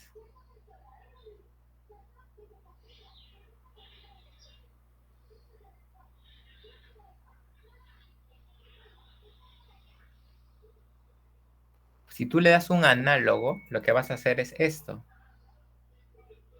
¿Dónde está? Esto. Vas a hacer esto. ¿Por qué? Porque el análogo está constantemente estimulando, estimulando, estimulando. Entonces ya no vas a hacer pulsos, ¿no? Y si ya te dije, si tú quieres producir estas hormonas, tiene que ser pulsátil, ¿ya?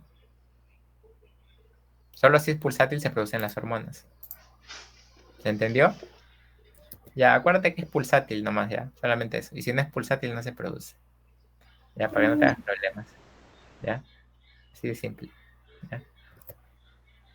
Listo. Entonces la FSH, a ver, teníamos células de la granulosa, ¿verdad? ¿Te acuerdas de las células de la granulosa y la teca? Aquí estaban, ¿no? Estos de azul, las de la granulosa, y los de afuera la teca. La FSH estimula las células de la granulosa y la LH de la teca, pero la LH también estimula las células de la granulosa. Y mira qué pasa. Por si acaso, para que tú produzcas estrógenos necesitas andrógenos, ¿ya? Y estos andrógenos justamente provienen de las células de la teca, ¿ya? La LH estimula la producción de andrógenos en las células de la teca, ¿ya? Estos andrógenos viajan a la célula granulosa y por estos andrógenos y por el estímulo de FSH se producen los estrógenos, ¿ya? Entonces, si te preguntan, ¿cuál es la hormona que permite el aumento o la producción de estrógenos? Es la FSH principalmente, pero también la LH, ¿ya? Listo. Entonces, la FSH tiene dos acciones, ¿no? Primero, estimula la maduración del folículo, pero también estimula la producción de los estrógenos, ¿ya? Y también de la progesterona. Pero también producen otras hormonas, como son la inhibina o la activina. Fácil, ¿no? Activina, activa. Inhibina, inhibe. Facilito, ¿no? Entonces, ¿quién produce la inhibina? La célula granulosa. ¿A quién inhibe? A la hipófisis. Es decir, inhibe la producción de FSH. Pero mira, acá están los estrógenos, ¿ya? Y quiero que entiendas algo. A ver. Ya, aquí está. No, acá está, ya, mira. Ahora, durante los primeros días, realmente durante los primeros días hay un feedback negativo, ¿ya? Pero cuando nos acercamos al día 14, ¿ya? En los días previos a los días 14, se convierte en un feedback positivo. Eso quiere decir de que el estrógeno va a aumentar la producción de FSH. ¿Y también de quién? De LH. ¿No? Es justamente gracias a este feedback negativo que se produce, ¿qué cosa? ¿Qué cosas eran esto? Picos. Muy bien, los picos. Entonces, ¿por qué se producen los picos de LH y de FSH? Justamente porque en los días previos hay un feedback positivo que ejercen los estrógenos. En los otros días, como cualquier hormona normal, así como en la tiroidea o el cortisol, ejerce feedback negativo. Pero durante estos días ejerce un feedback positivo, ¿ya? Y ese feedback positivo es justamente lo que permite los picos, ¿ya? Listo, ¿no? Y tanto la progesterona como los estrógenos justamente inhiben a la hipófisis y el hipotálamo, ¿no? Que es un feedback negativo, ¿ya? Entonces vamos a recapitular este ciclo, ¿no? ¿Cómo empieza todo? Empieza en el hipotálamo. El hipotálamo produce GnRH por pulsos. Estos pulsos permiten la producción de FSH y LH. La LH hace su parte estimulando la producción de andrógenos en las células de la teca.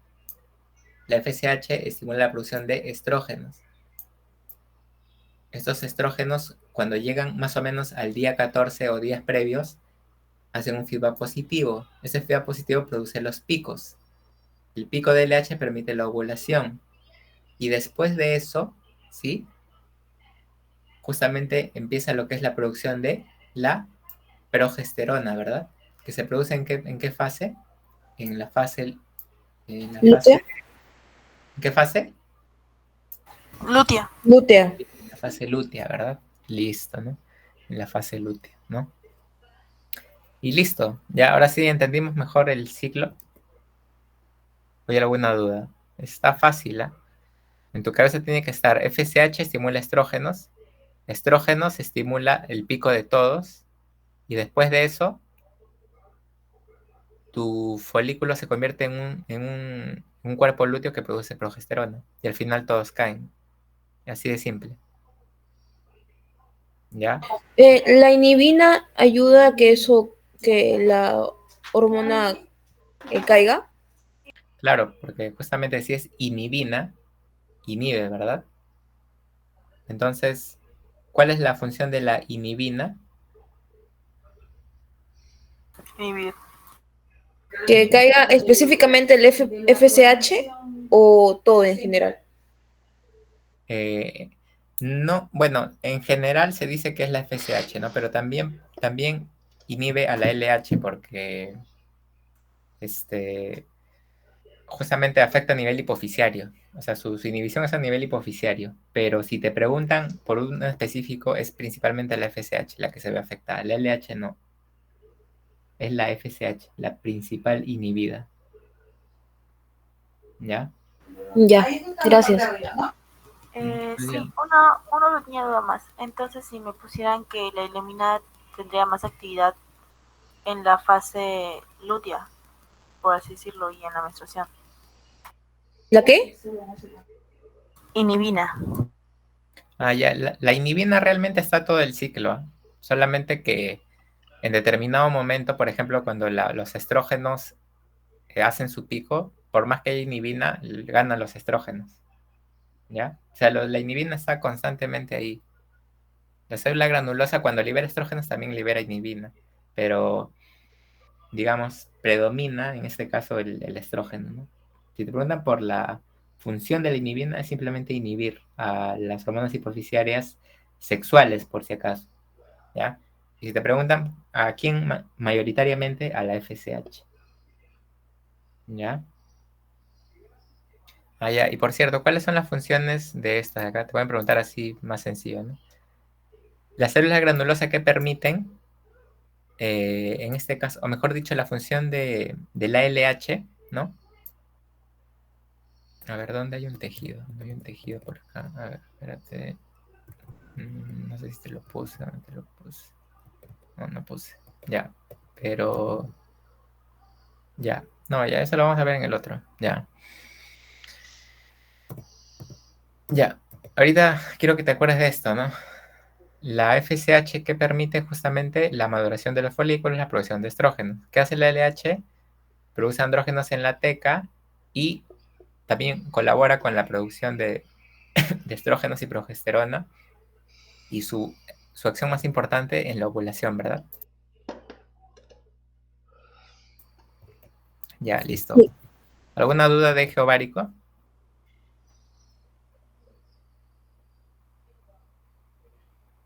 Todo bien. Ya, por cierto, acá hablamos de los anticonceptivos, ¿no? Existen anticonceptivos que bueno, también es algo que te compete mucho a ti, ¿no? Eh, los anticonceptivos, hay de diferentes tipos, ¿ya? Pero justamente su acción se basa en esto, ¿no? Existen, ¿has llevado anticonceptivos? ¿Sabes algo de anticonceptivos? ¿O todavía no? Sí, hemos llevado. A ver, ¿qué tipos de anticonceptivos hay?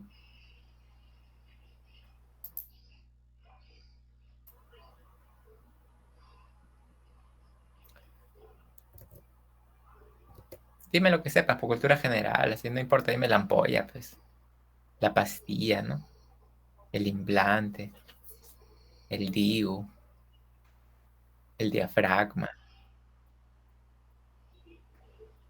Uy, cayeron, pues, ¿no? Ya, bueno. Pero están comenzando recién. Ya si cuando llegan internados no saben, ahí sí ya no sé qué, no sabría qué decirles. Pero ya, tengo fe que tienen 3 años más para aprenderse todo eso. Pero ya, a ver, los métodos anticonceptivos, sobre todo los hormonales, ¿ya? Como por ejemplo la pastilla que decimos que es esa que se toma todos los días, puede tener estrógenos, hay las combinadas, los famosos anticonceptivos orales combinados que vienen estrógenos más progesterona, ¿no? Si te preguntan cuál es el mecanismo de acción de esto, es la anovulación central. ¿Por qué? A ver, explíqueme a alguien. Ahora ya has llevado oficio, así que ya entiendes por qué. A ver, ¿por qué produce anovulación central esta pastilla?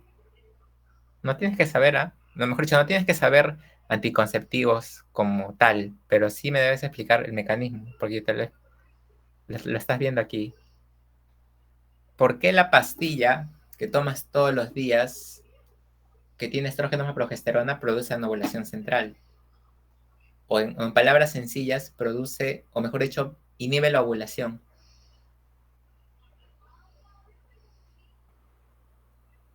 Estimula la degradación del ovocito por el cuerpo lúteo, o sea, como que lo degrada, no tiene función.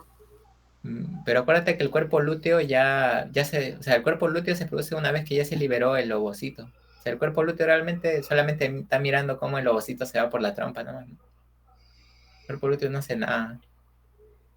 No tiene nada más. Es la falta de la liberación del óvulo. ¿Pero por qué?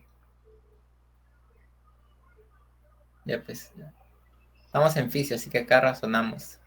¿Por qué, no? ¿Por qué? ¿Por qué? ¿Por qué? Por la, por la actividad de la célula granulosa activa la inhibina y ya no permite la No, ovulación. pero mira, está bien, tan cerca, pero si tú dices que es por la producción de la inhibina, entonces también se producen los estrógenos, pues, y se produce todo otra vez, ¿no? También se produce el feedback positivo, todo. Por la GnRH, entonces. Ya, ¿cómo así?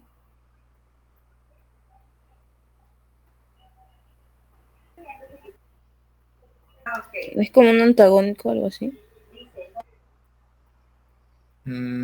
Ya, por ahí. Ya, a ver, vamos a ordenar un poco más las ideas, ¿ya?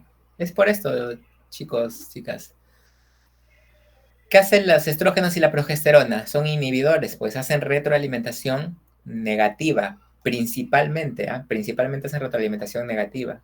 Si yo te doy estrógenos y progesterona, lo que voy a hacer es, si ya de por sí lo inhibes, te voy a inhibir más. Entonces el hipotálamo queda bloqueado. ¿Quién más queda bloqueado? La hipófisis.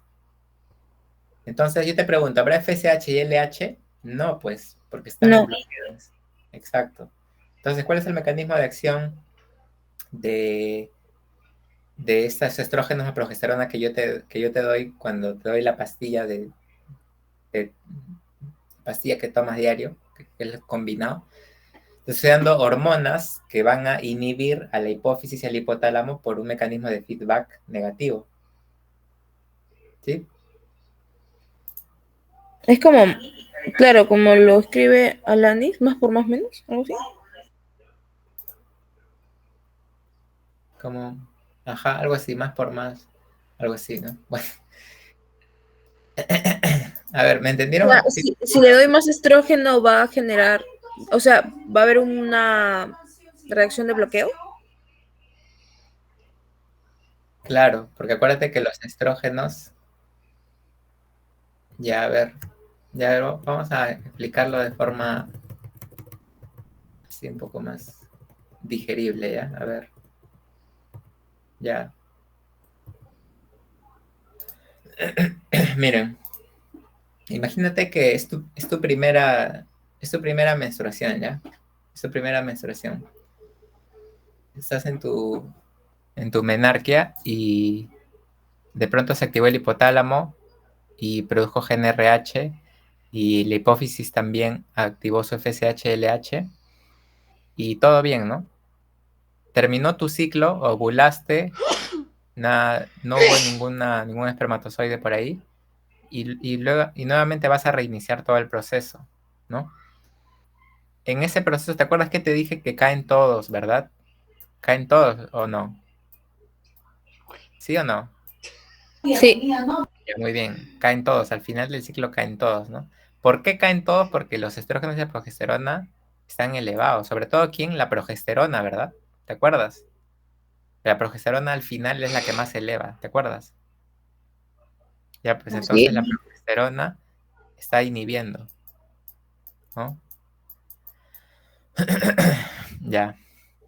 Entonces, para que nuevamente el hipotálamo y la hipófisis retomen su función, ¿qué cosa necesitas hacer? Necesitas justamente, necesitas que todos caigan, pues, porque si cae la progesterona y si caen los estrógenos, el hipotálamo y la hipófisis están nuevamente activos, porque ya no, nadie los está inhibiendo. Pero ¿qué pasa si yo te doy ahora un fármaco y en ese fármaco te pongo estrógenos a progesterona? Entonces voy a mantener los niveles de estrógenos y progesterona y tu hipófisis y hipotálamo se van a quedar bloqueados. ¿Me entiendes? ¿No? Sí, sí, ya entendí. Ah, ya. Justamente no se da en cualquier momento, ¿no? Se prefiere dar justamente al inicio del ciclo, ¿no? Que es O donde sea, se van a empezar a elevar, pero antes de que se eleven, tú los mantienes a raya, ¿no? Los mantienes inhibidos. antes que se caiga. No, perdón. Claro, antes que se caigan todas las hormonas, doy un poco de estrógeno a progesterona para que justamente estas dos, Sigan altas. no, estas dos ya no se produzcan. No se produzcan. Ajá. Me refiero a estrógeno y progesterona. Claro, los estrógenos y progesterona se van a mantener en niveles no necesariamente elevados, ¿ah? Pero sí no van a caer, ¿no? Tú estás introduciendo niveles de estrógeno y progesterona para mantener a la FSH y el LH fuera del juego, ¿no? Listo, ya ese es el mecanismo. Ahora, no solamente existen los combinados, también existen la progesterona. La progesterona sola también. Por ejemplo, la ampolla y también el implante subdérmico es pura progesterona. ¿Ya? Es pura progesterona. Y también sirve para esto, pues, ¿no? ¿También habrá de estrógenos solos? No, realmente no. No se usa de estrógenos solos. Se usa combinado o progesterona sola. Ahora, algo que también debes saber es que la prolactina inhibe a la FSH. Por eso cuando una mujer da luz, tiene el famoso MELA, se dice. ¿Qué cosa es MELA? Es justamente un método anticonceptivo por lactancia, ¿no? Un método anticonceptivo por justamente lactancia materna. Es decir, si la mamá durante sus 6 primeros meses da solamente de lactar y lo hace bien, va a tener los niveles elevados de prolactina.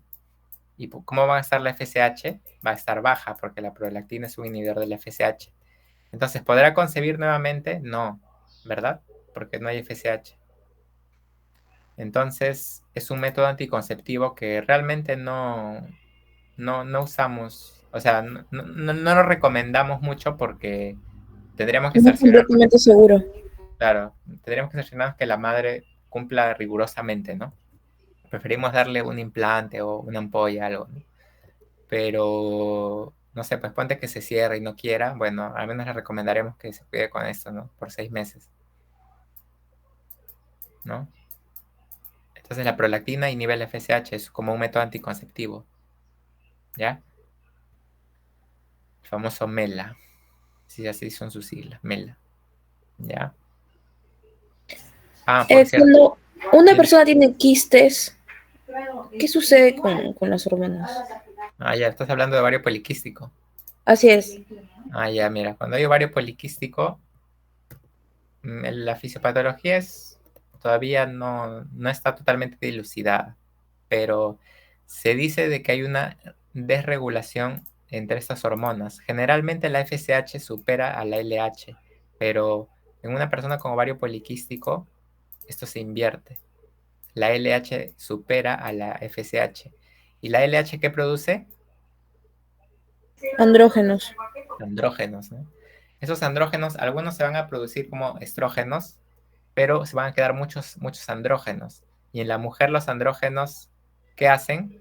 Te hacen la aparición de acné, te engordan. Pero aunque la subida de peso está relacionado más que todo a lo que es Tiroides. la insulina. Cuando los andrógenos están muy elevados, hay una resistencia a la insulina, ¿no? Y las personas con ovario poliquístico, si ustedes conocen o si ustedes tienen, toman metformina a veces, ¿no? O como que les dicen que su glucosa se eleva, o como que se cuidan mucho de la glucosa, ¿no? ¿Por qué? Porque hacen resistencia a la insulina. Pueden hacer diabetes las personas con ovario poliquístico, porque hacen resistencia a la insulina. Los andrógenos que te traen, acné. ¿Qué más te sale? Pues crecimiento de vello facial, ¿no? Te empieza a salir bigotito, todo eso, ¿no? Como si fueras hombre, ¿no? Más o menos esa es la fisiopatología del ovario poliquístico, ¿no? Hay aumento de andrógenos por desregulación en la LH y también aparecen esos quistes, ¿no? En el ovario. Y la resistencia a la insulina es bastante complejo realmente. Eso se maneja por endocrinología. Pero básicamente es esto lo que sucede. ¿Y qué pasa con el endometrio? Ah, ya, lo que sucede es que realmente es variable. Las reglas de una persona con ovario poliquístico, el problema de ellos es que justamente al aumentar la LH-FSH hay un problema para hacer toda la fase, ¿no? Entonces ellas tienen ciclos menstruales, digamos, ¿cómo se llama esto? Prolongados, en el sentido de que su ciclo menstrual normal te dura pues entre más o menos 28 días, 32 días, ¿no? Pero a ellas les dura pues 35 días, 40 días, no arreglan un mes, ¿no? Justamente porque hay una alteración a nivel de estas hormonas, ¿no? No produces la FSH a tiempo, entonces no vas a madurar nada, ¿no? ¿Entiendes? O sea, el endometrio se adelgaza o no, bueno, no crece. Claro, no crece, ¿no? Entonces tampoco estaría ovulando. Claro, tampoco ovularía, ¿no? Exacto, tampoco ovularía.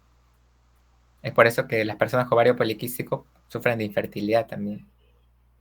Si no se corrige a tiempo, puede producir infertilidad. Incluso una de las causas de que personas jóvenes no puedan tener hijos es el ovario poliquístico, ¿no? ¿Por qué? Porque este folículo nunca va a madurar, pues, ¿no?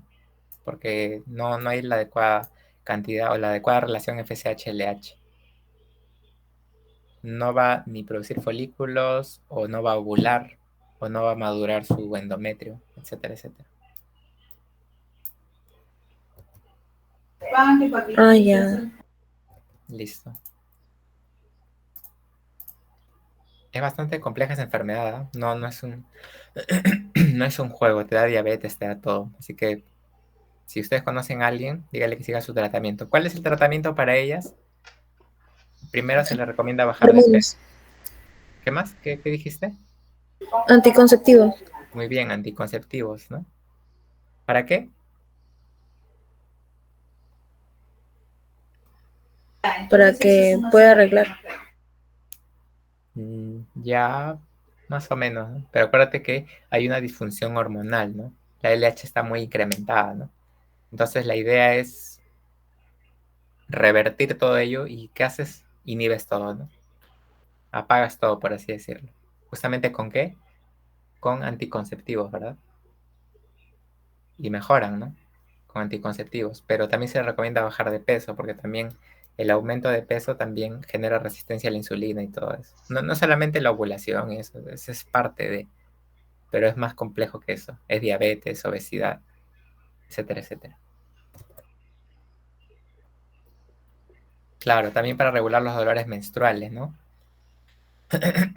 Estas hormonas de acá a veces también producen demasiadas prostaglandinas, ¿no?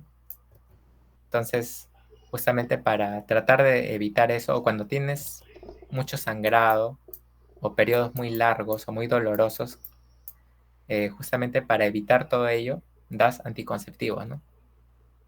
Que van a permitir regular el eje. ¿Por qué? Porque apagan todo, ¿no? Y la mujer realmente, a los inicios de su edad reproductiva, en la adolescencia, su eje está bien desregulado, por eso son irregulares, pues, ¿no? Y por eso tienen más dolores y todo. A medida que pasa el tiempo, madura el cerebro en general, todo, y todo es más ordenado, ¿no? Te pueden ayudar con anticonceptivos también. Anticonceptivos se da para no concebir, para dolores menstruales muy intensos, o también cuando tu regla es muy irregular, muy irregular.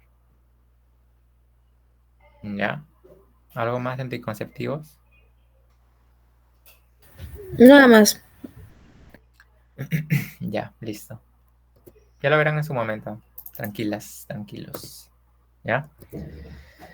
Se supone que ustedes van a ser los expertos en este tema, ¿no?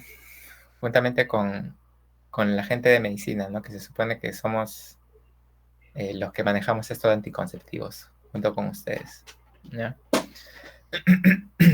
A ver, entonces pasamos al eje hipófisis, perdón, hipotálamo, hipófisis, testículo, ¿no? El de los hombres es más fácil. Todo lo que ya has visto. Ah, los hombres también tienen estrógenos, ¿ah? Pero en bajas cantidades, por si acaso. ¿Qué hormona produce esto? La famosa aromatasa. Ya, la aromatasa. La que permite la conversión de testosterona en estrógenos. Ya mira, acá es lo mismo. La FSH permite la maduración de los folículos, ¿no? En la mujer eran los folículos ováricos. ¿Y aquí quiénes son? Los espermatozoides. Mira, acá te muestro histológicamente cómo se ve el testículo. Acá están las espermátides y no sé si se ve por acá. Más que todos los espermatozoides que ya maduros llegan a la luz, ¿no? Pero en la región más periférica recién están en su versión más células madres, ¿no? Las espermatogonias, luego los espermatocitos primarios, las espermátides y después recién toman su forma alargada y todo eso que tú conoces. Entre todo esto están las células de Sertoli. Las células de Sertoli son como un apoyo, son las que permiten la supervivencia de todas estas células, ¿no? Entonces, ¿qué hace la FSH? Justamente permite que la célula de Sertoli haga sobrevivir a todas estas células para que cumplan con la espermatogénesis. Y por el otro lado, la LH, ¿en dónde está? Con las células de Leydig. Mira, ¿dónde están las células de Leydig? No están en la región de los espermatozoides, los espermátides, espermatogones, están afuera, están en el espacio intersticial, ¿no? Estas células de Leydig que producen la testosterona, ¿no? Entonces, la LH en la mujer, ¿qué hace? Produce los andrógenos, ¿no? ¿Y qué más? Permite la ovulación, pero en el hombre, ¿qué hace? También produce los andrógenos, pero permite la producción de testosterona, ¿ya? No te olvides, ¿ah? Pregunta clásica también. En medicina también nos preguntan esto a veces. ¿Cuál es la función del LH en el hombre? Producción de testosterona. Y la FSH, acuérdate que la FSH siempre está relacionado con los dos más importantes, con el ovocito y con el espermatozoide. Entonces la FSH no puede estar relacionada con la célula de Leydig, sino con la de Sertoli, ¿ya? Porque la de Sertoli es la que permite la espermatogénesis. Listo, ¿alguna duda de esto? Es fácil esto realmente.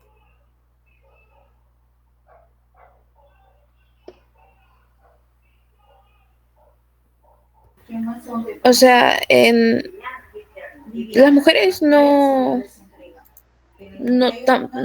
hacen testosterona, ¿no? ¿O sí? Sí, Sí, también ¿no? tiene testosterona, pero en Pero baja ¿cuál cantidad. le segrega? ¿Ah? ¿Cuál es? ¿FSH o LH? LH en las mujeres. Claro, en los dos es la LH la que produce la testosterona, ¿no? Pero no te van a preguntar, pues, ¿qué hormona hace producir testosterona? Porque acuérdate que la testosterona deriva de andrógenos también. Y realmente ustedes antes de producir estrógenos tienen que producir testosterona, es así. O sea, ustedes tienen sus niveles de testosterona elevados para convertirlos en estrógenos. ¿Por qué? Porque ustedes tienen bastante de esto, ¿no? De la aromatasa.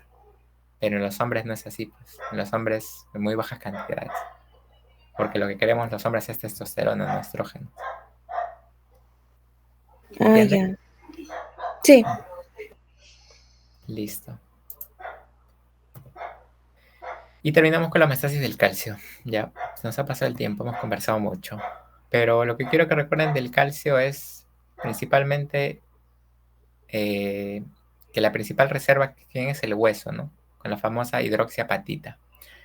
El 1% está como calcio ionizado unido a la albúmina. ¿Y cuál es la forma activa? El 1,25 dihidroxicalciferol, ¿no? Es la forma activa. No sé si han hecho ustedes metabolismo de calcio, pero lo puse por si acá. ¿Ya? ¿Quiénes regulan el metabolismo? La PTH principalmente, ¿no? La La calcitonina es hipocalcemiante. ¿Por qué? Porque lo que hace es justamente aumentar, ¿no? En este caso, lo que es la reabsorción ósea, es decir, va a reabsorber hacia el hueso, de la sangre hacia el hueso, ¿no? Y la PTH que hace es hipercalcemiante, porque saca del hueso a la sangre. Aumenta no la reabsorción, sino la resorción, ¿no? Ósea, ¿ya? Además maneja los fosfatos, el sodio también, ¿ya? Si te preguntan quién maneja calcio, fósforo, PTH, no te olvides. Hormona hipercalcemiante, ¿ya? Y la vitamina D justamente se pone la absorción de calcio a nivel intestinal, ¿ya? En los alimentos. Listo. Listo, con eso... Ah, ya me faltó... La última clase que hicieron fue de... ¿De qué fue? Cambios hormonales en el embarazo. Ah, ya, eso también creo que podría ser relevante para ustedes, ya, pero no logré hacer una presentación para eso. Porque me lo mandaron tarde, pero ya. Pero igual lo puedo comentar acá, algo básico. A ver, para que no se vayan sin eso. ¿Dónde está? ¿Dónde está mi mouse? Acá está, ¿no? Ya. Entonces vamos a hablar de los cambios que suceden durante el embarazo, ¿ya? Realmente este tema es bastante complejo, ¿ya? Pero les voy a resumir así, ¿ya? A ver. En lo que es la parte cardiovascular, ¿sí? La parte que es cardiovascular, quiero que entiendan algo. La mujer va a aumentar su gasto cardíaco, ¿sí? ¿A expensas de qué? De un aumento del volumen sistólico. Y también te puede hacer una taquicardia, pero principalmente el volumen sistólico. Recuerda, esta es la fórmula del gasto cardíaco, ¿no? Ahora, ¿por qué aumenta el volumen sistólico? En la mujer embarazada, ¿sí? Hay una retención de líquidos, ¿ya? Hay una retención de líquidos, que estaba por la progesterona. Entonces, si retiene líquidos, ¿qué sucede con su volumen plasmático? Aumenta, ¿verdad? Tiene más plasma. Por eso tiene más volumen sistólico, porque hay más plasma, ¿sí? Pero tú me dirías, ah, ya, pero entonces la mujer tendría que hacer hipertensión, pues, porque está aumentando el gasto cardíaco. Pero realmente no, porque también la progesterona disminuye la resistencia vascular periférica. ¿Gracias a qué? A que hace vasodilatación. Entonces, realmente, una mujer embarazada tiende a disminuir su presión, ¿ya? Tiende a disminuir la presión porque hay vasodilatación. Es por eso que cuando la mujer se le sube la presión, le da una enfermedad que se llama ¿cómo? Preeclampsia. Muy bien, la preeclampsia, ¿no? La preeclampsia realmente es algo que llama la atención. O sea, tú no vayas a pensar de que, ya, es normal que se te suba la presión, pues le dirás a la señora, no es normal.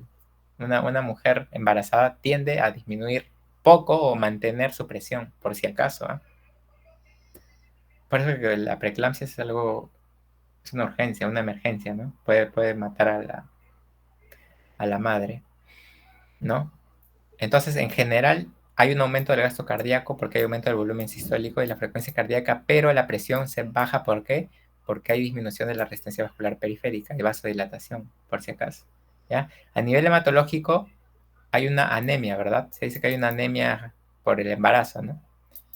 Entonces, yo te pregunto, ¿la producción de eritrocitos aumenta o disminuye?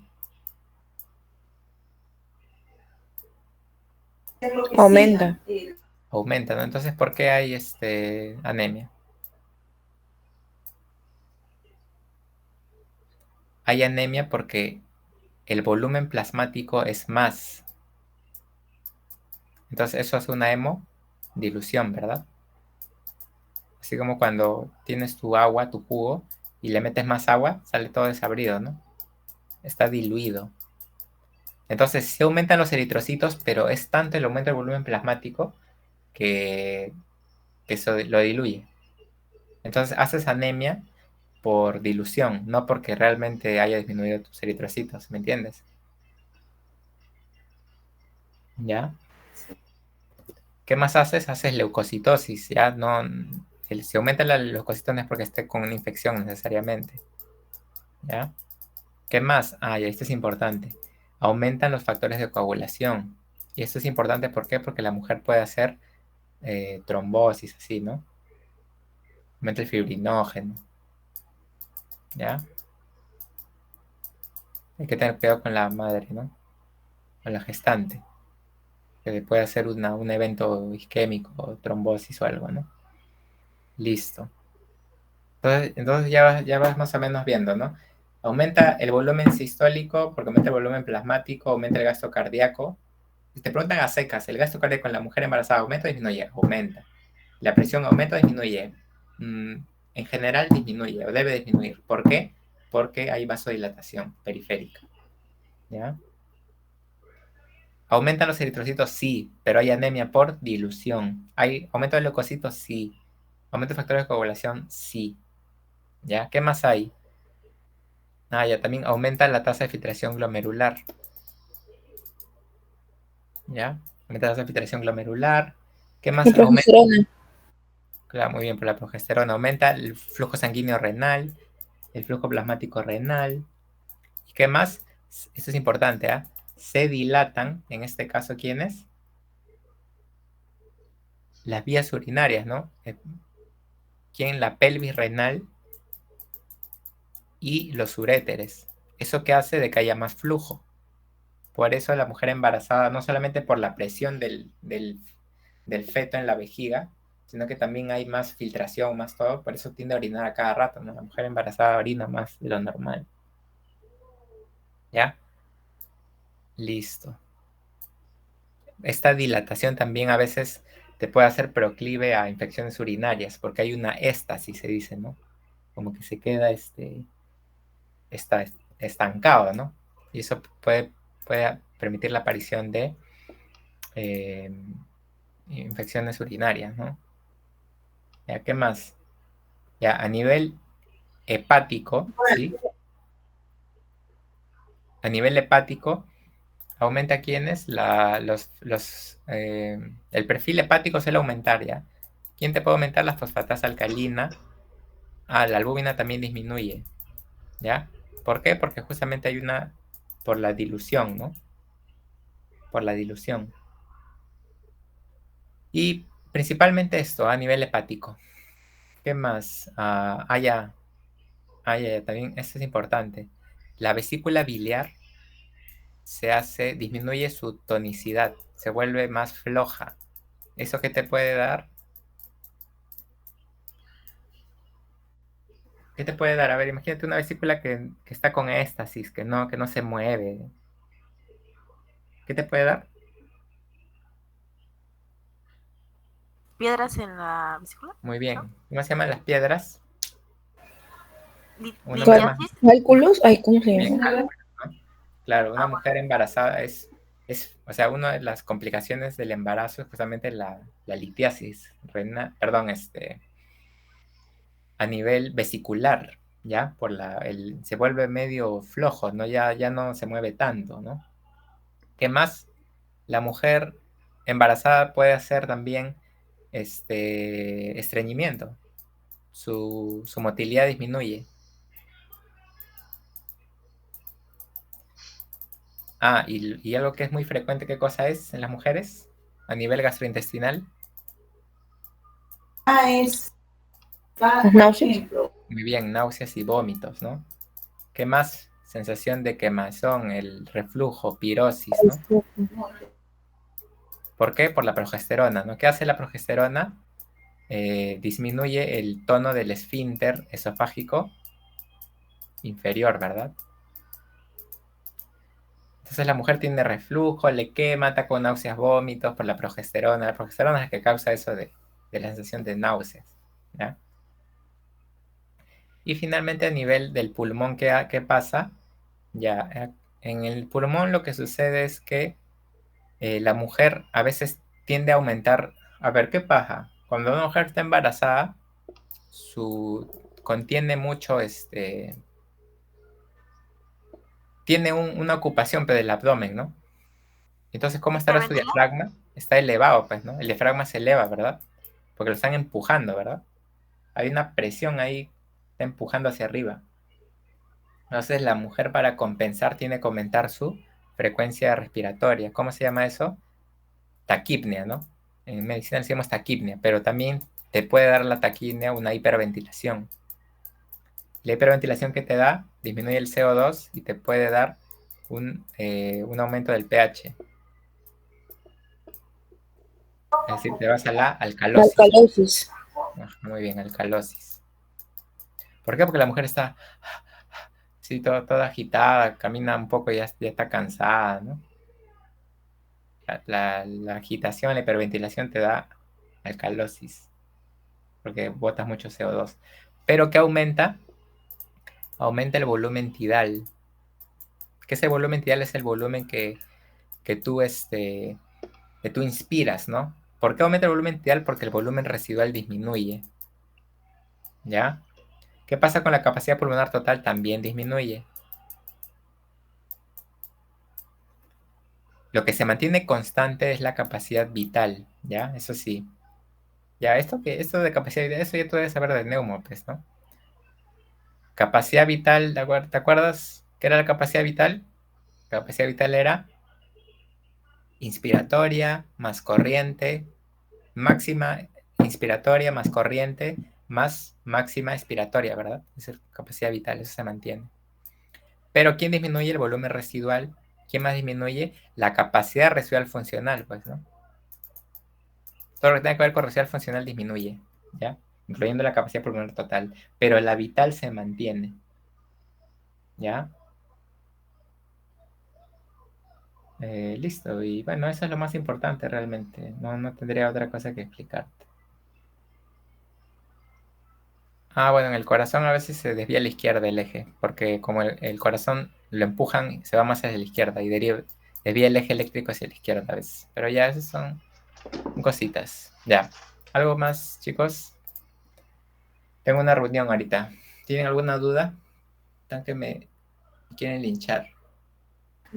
Sí, Leonardo, no te preocupes. Muchas gracias, más bien. Ya, bueno, espero que les vaya muy bien, chicos y chicas. Y lo más importante que siempre les digo es que hayan aprendido, ¿no? Si estamos aquí es porque estamos aprendiendo, estamos haciendo una carrera de salud, buscamos lo mejor para nuestros pacientes. Entonces, lo mínimo que puedes hacer es esforzarte por aprender. Espero que apruebes y que lo hagas bien. Pero más importante que eso es que hayas aprendido. Y fisiología te va a acompañar siempre. Eso anticonceptivos es full fisiología. Si sabes esto, cuando toques el tema de anticonceptivos te va a ser más fácil. Y también llevas farmacología, pero también es más fácil con esto, ¿ya? Listo, chicos, gracias por su atención y ya nos vemos por la facultad tal vez, o en algún hospital. Cuídense.